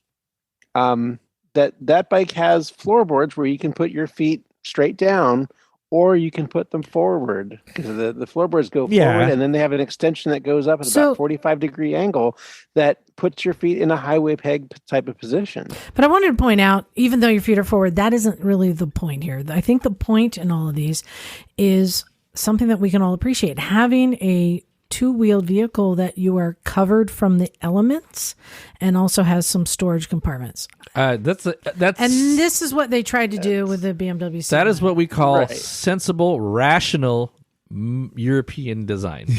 In America, we are not rational like that. No. We gotta go big. Yeah. Because America. And in the case of the C1, it was the first motorcycle with a cross-shoulder seatbelt. I remember watching videos about a quote unquote feet forward motorcycle years ago, developed in America, that when you came to a stoplight, instead of putting your feet Oh, yeah, down, little it had pontoons the come out. Oh, yeah. little pontoons came Yeah. out. Yeah. You can buy accessories for people who don't have use for their legs or Right. who aren't as strong anymore, can't hold up a big bike. And that was so innovative. They make those. But I argue that I think it's ready for another round to come back. I wouldn't mind having take that a take that mantle. I'm just saying. I kind of like the Go idea for of it. having a windshield and a little bit of roof, but open on the sides and maybe cargo. The one thing on the these C1s, though, did you see where the passengers sit? Yeah. On the outside. Yeah, you're fucked, pal. Holding on to the O-ship bars. Yeah. Yeah, right. Raining, love it. get on. I love Got it. handles at least. Yeah. Yeah, exactly. But Emma, you think it won't come back because See, it's that's not dope. cool? I'd ride the fuck out of that around I know, town, right? man. And put my Indian Now, food in the back. do you No, know- I didn't say that. I think it won't ever be mainstream. I think Not here. not here. You know, when we eventually go to complete electric propulsion, there is going to be a radical rethink of how we approach vehicles and how we own vehicles.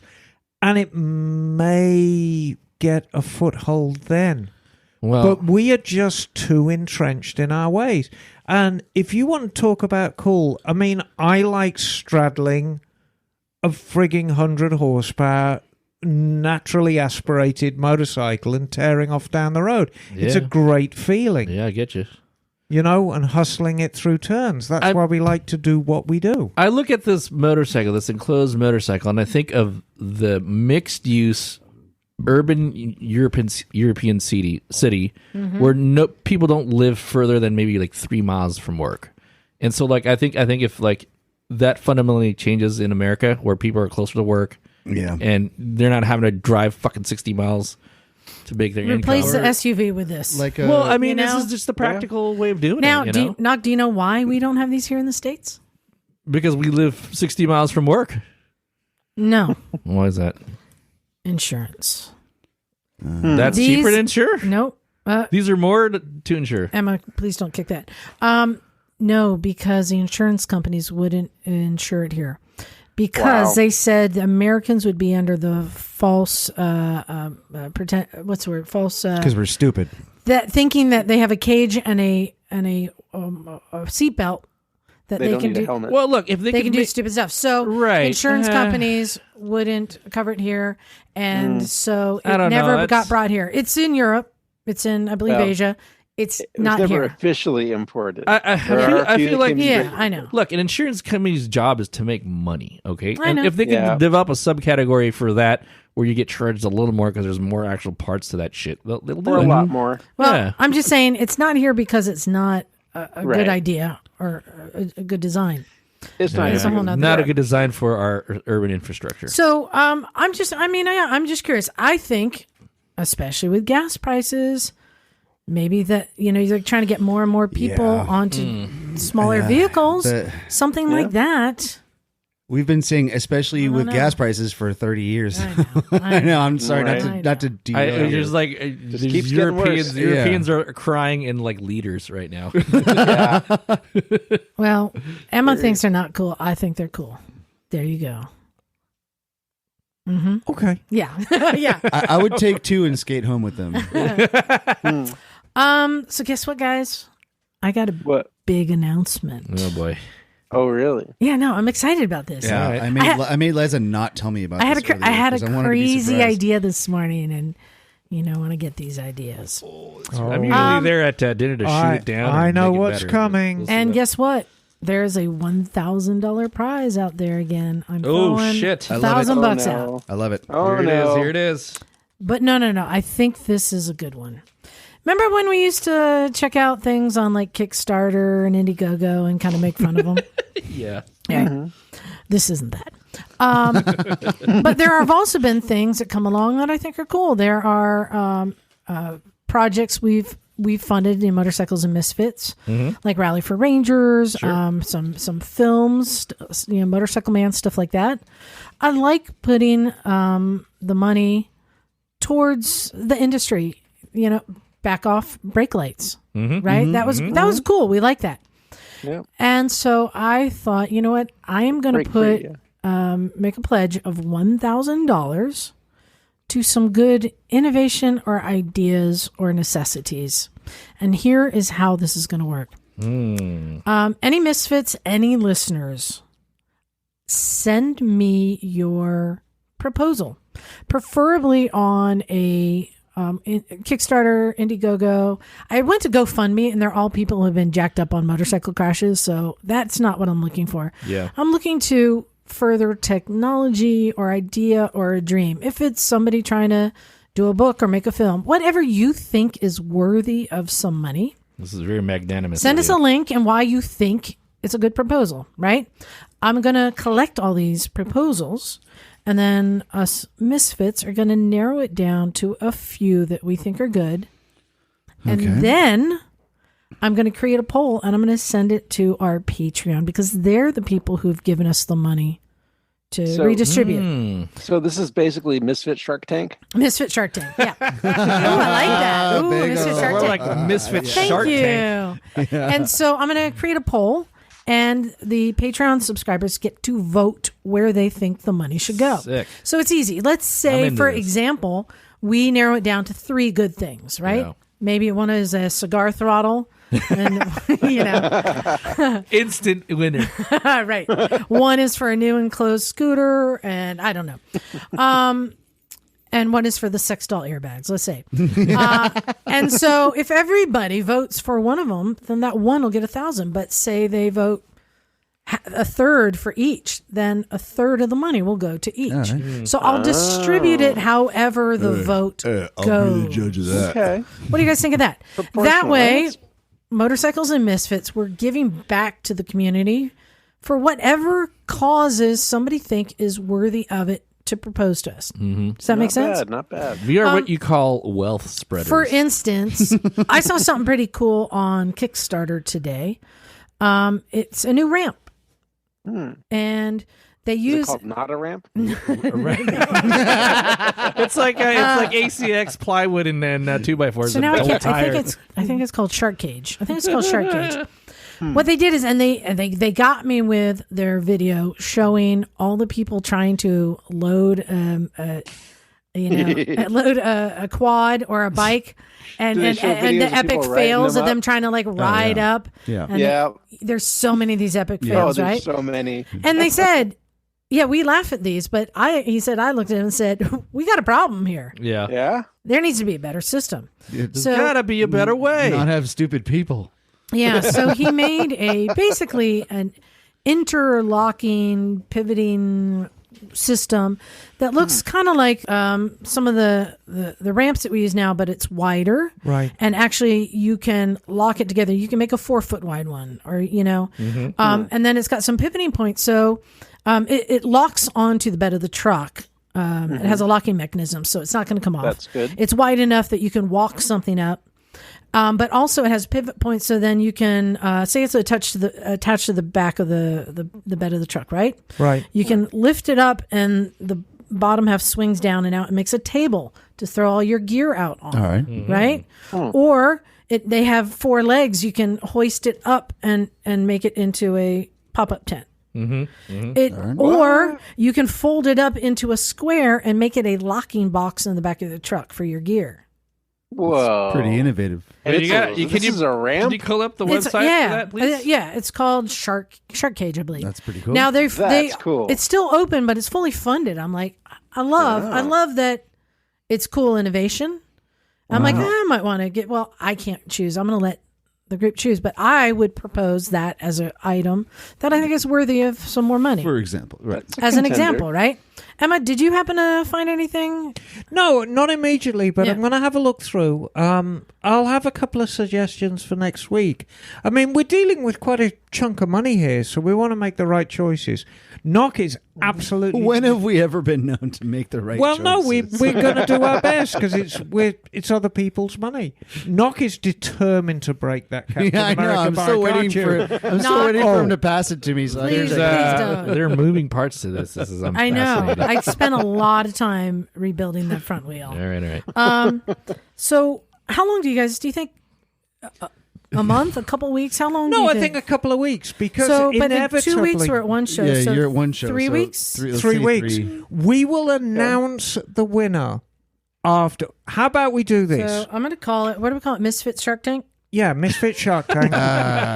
We Call it okay. the Shark Tank. We're infringing How- on some trademarks here. So, the show on the Sunday after the one show. So, is that going to be like the 8th of May or something? Is that what it is? Well, the first thing we got to We're do. going to do a report on the one show, and we're going to announce a No, winner. we're not. We're not announcing a winner. That's when we're closing. That's when we'll close it. Sorry, and letting then we people do proposals. Then we will pick ones we like on that show. Then I'll put it up to vote, and then maybe on that next week, There you we'll go. have. That's we'll a know good where the money's going to timeline. go.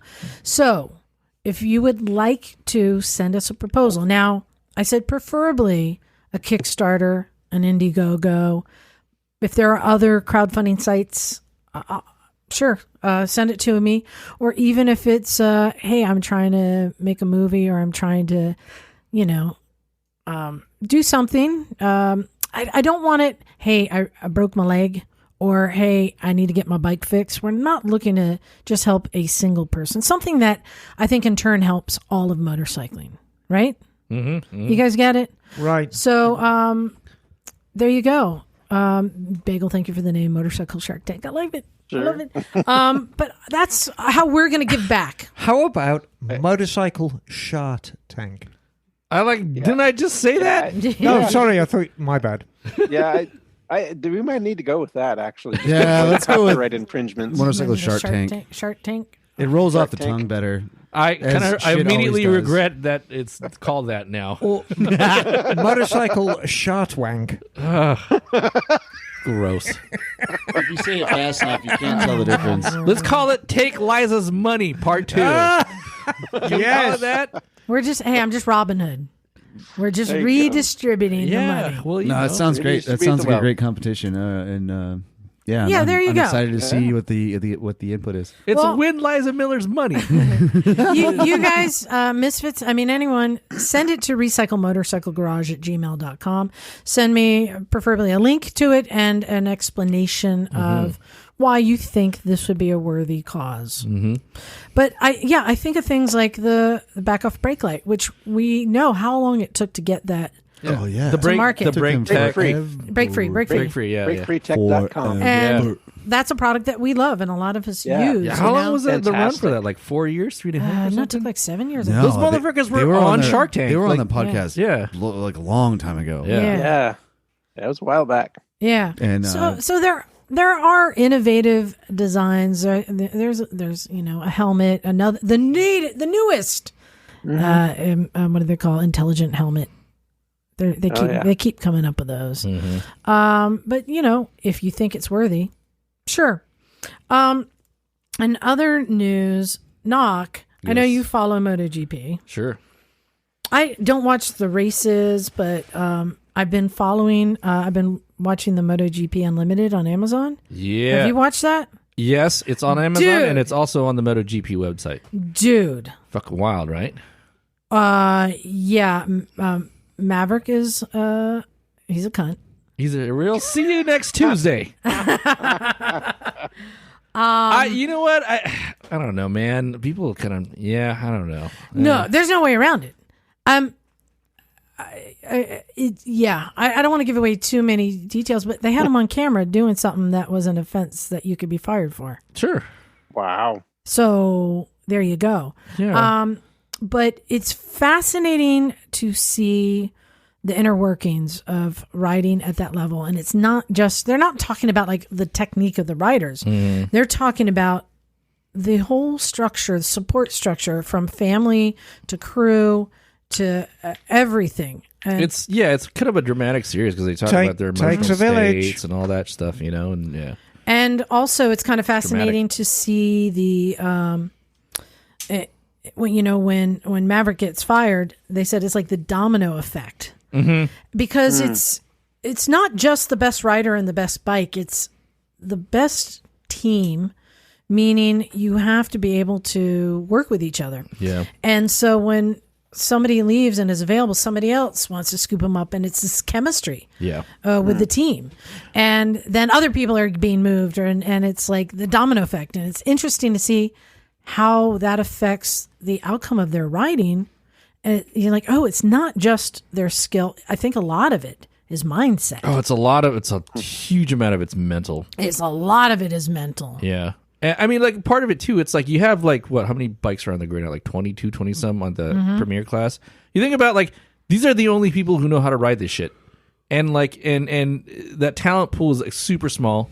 So everybody's, like, this weird incestuous thing where everybody's getting passed around within the group or they're getting kicked out or whatever. You know what I mean? I mean, sure, they call them up from the lower classes, but it's still, like, a very small niche, high-performance type, group of dudes.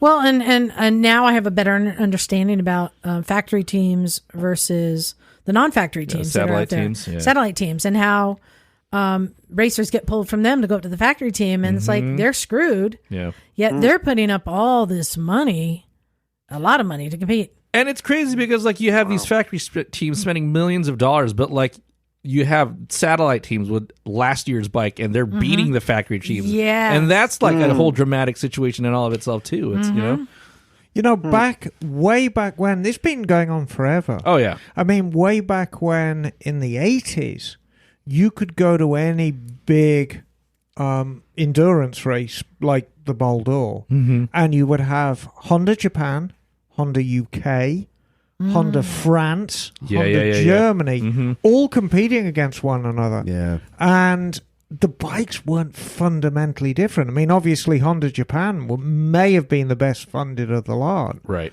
But the other teams were wildly competitive. Not just with each other, of course, with everybody else. Yeah. Yeah, it's good, though. It's cool. And then I learned about technology I didn't know existed. The box. Oh, the Boost box. The boost box? The boost box. That's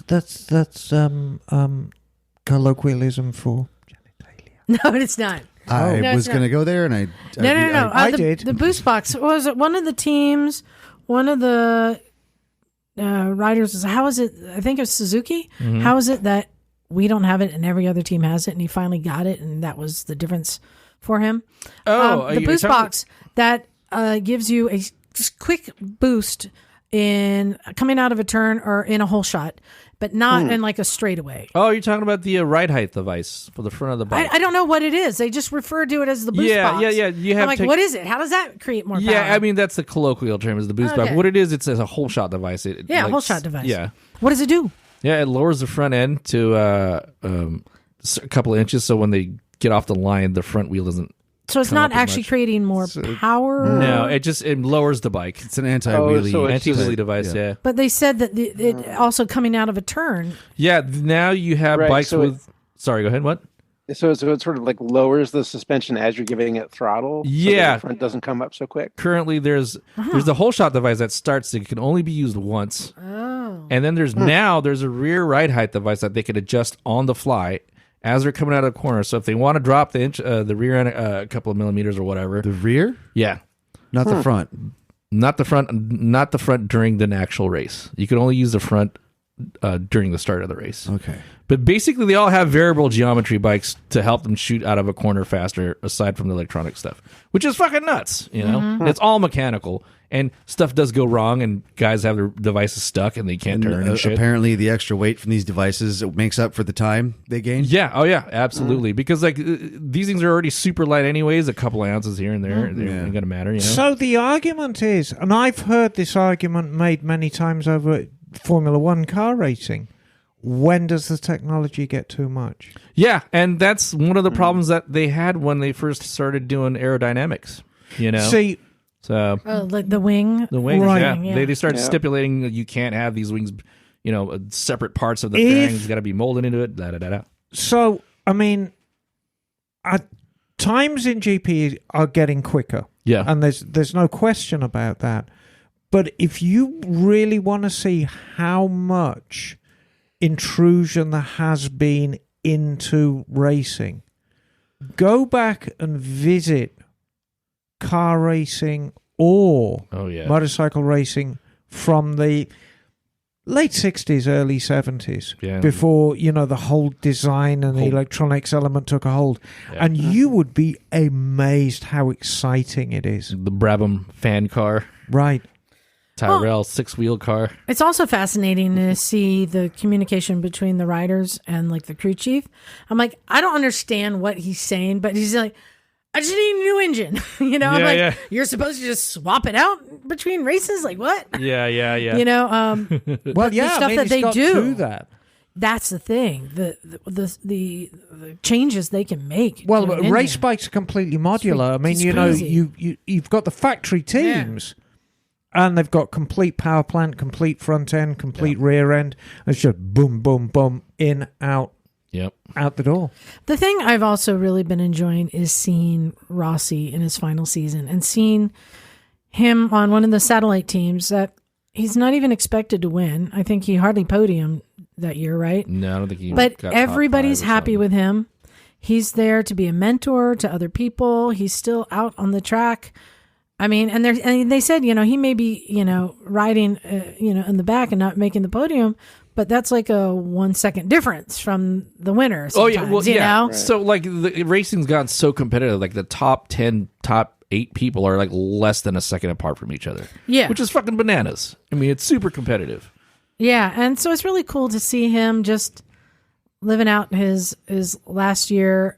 I think in a great place. Doesn't have the pressure. Yeah. Doesn't feel like he needs to be performing or winning, just doing what he does. What I do appreciate though is he is like trying to quote unquote give back with his own team because he's got his own like little group of guys where he's trying to rebuild the fucking Italian contingent of GP racing with his ranch and all that stuff. His VR 46 racing team and etc. So yeah, it's really cool. It's just dramatic. It's a bunch of rich people doing rich people shit, all right, but it's still pretty fucking cool.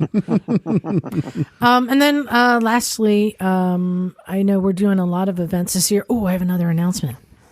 Oh, you guys don't know this one. It doesn't affect any of you. Bagel will be bummed. He'll audibly you'll hear how bummed he is. I don't want Bagel to be sad. We want a AMA happy Bagel. Vintage Days. Yes. I told you that Haley Bell is coming. Yes. I now have another special guest coming. Oh, who? Moyne Khan. Oh, wow. Really? Oh shit! There it is. wow. I told you. There it is. Well, maybe I just need to take a vacation then. Moyne is coming to Vintage Days, and he said, Nice. "Get me in any race you can." Oh, he's gonna do the Oh. thing. Is he like doing presenting and speaking at all? He's too? going to be speaking and talking about riding his CBR 40,000 kilometers from San Francisco to Pakistan. Oh yeah, I remember that. That's a long time. He did a TED Talk. It's pretty cool. I'm gonna have to go. Welcome to my TED Talk. Yeah. And then he's like, I called Phil. I'm like, I need a vintage dirt bike. We need to put the motocross champion in there somehow, racing something somewhere. The champ. He's like, I'm in. He says it sounds like so much fun. Yeah. Nice. So both Haley and Moyne will be there. Oh, God, that's going to be Doug, you want to ride. come? I want to go. You should go, man. All right. I think I'm gonna go. You go Yeah. to Porco's. Yeah. I might have to putting go. out- Ask not- Phil to take you to Porco's and then get yourself a Cane's fried Well, chicken sandwich. No, I'm Yeah, you fine. remember I ain't gonna drive. Phil is getting us there Mm-hmm. and then leaving to go meet Yep. Emma and Yeah. Bagel. Yep. Right. And Well, not then me. not you. Oh, sorry. You're not going, Bagel? No, I can't make it. So you can come to Vintage Days. That's what I'm saying. I might. Oh, and then we have to bum rides home from people. Right. And my group keeps getting bigger and bigger, so I'm not sure how it's going to happen Yeah, now. I'll figure it out. Phil, just need to rent a bus for us. So that's Will exciting. figure it out. And then lastly, I'm going to be at Americade this year for the first time. Right. I'm going to be there for the whole week, Monday through Sunday. So, And I get to interview Alonzo Bowden in front of an audience. Oh shit! Yeah, that'll be Nice. cool. It will be cool. I said, hey, I'm coming. Put me to work. So I I'm didn't going to realize be. he was a bike guy. Oh, he's a huge bike guy. Shit. He's done a lot of events. So I'm going to be moderating, interviewing, doing all sorts, speaking, hosting. let's count them in order. Number one, the One Show. Yes. Come and meet us at the One No. Show. Oh yeah, one show. Yes. One Show. The Quail. The Quail. You gotta, if you have never gone to the Quail, it's unique. There is nothing like it. Thousands upon thousands of unashamed poshos with their motorbikes. And and they feed you lunch too. And With they real feed you silverware. yes. And china plates. Yep. It's posh. These are all original bikes. Kat and Emma's Alpine Adventure. Yeah. Yeah. Vintage Days, now featuring the Bagler So just going back, and a Barricade. one show is April. Yes, Quail is May. yes. Americade is June. Oh, it's June. June for me. Yes. And then July is Vintage not only Days, Vintage Days. Days, it's also Don't tell me- Arma. What day is Vintage Days? It's probably 20th to the Week of 25th. That's my inventory weekend. I can't freaking Yeah. go. It's- Oh.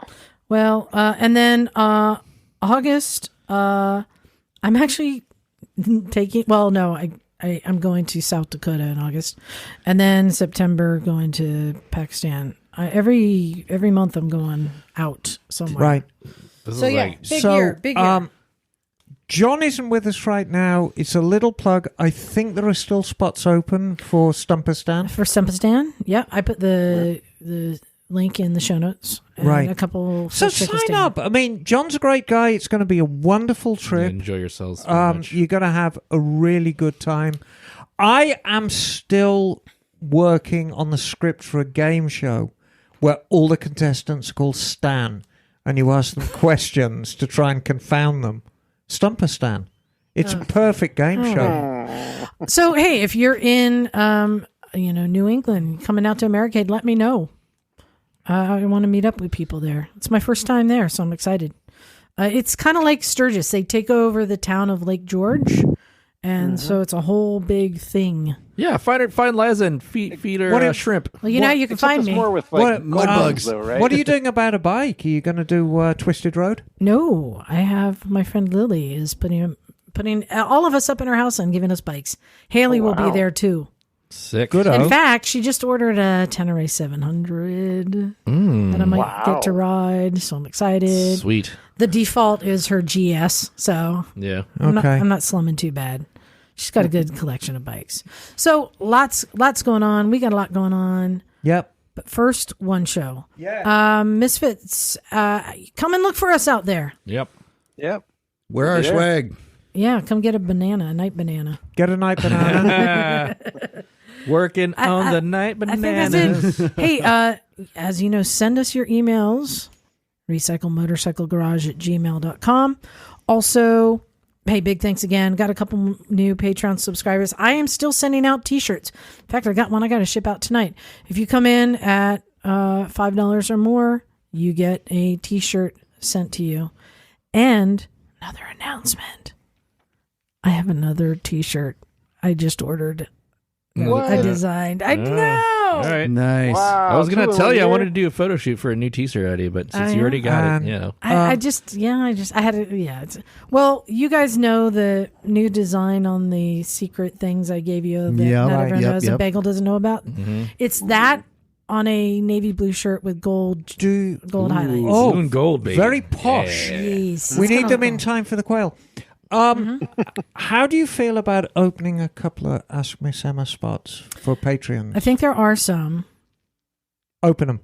Yeah, I think there are some. How many bikes do you think I've gotten running via Ask Miss Emma? Oh, so many.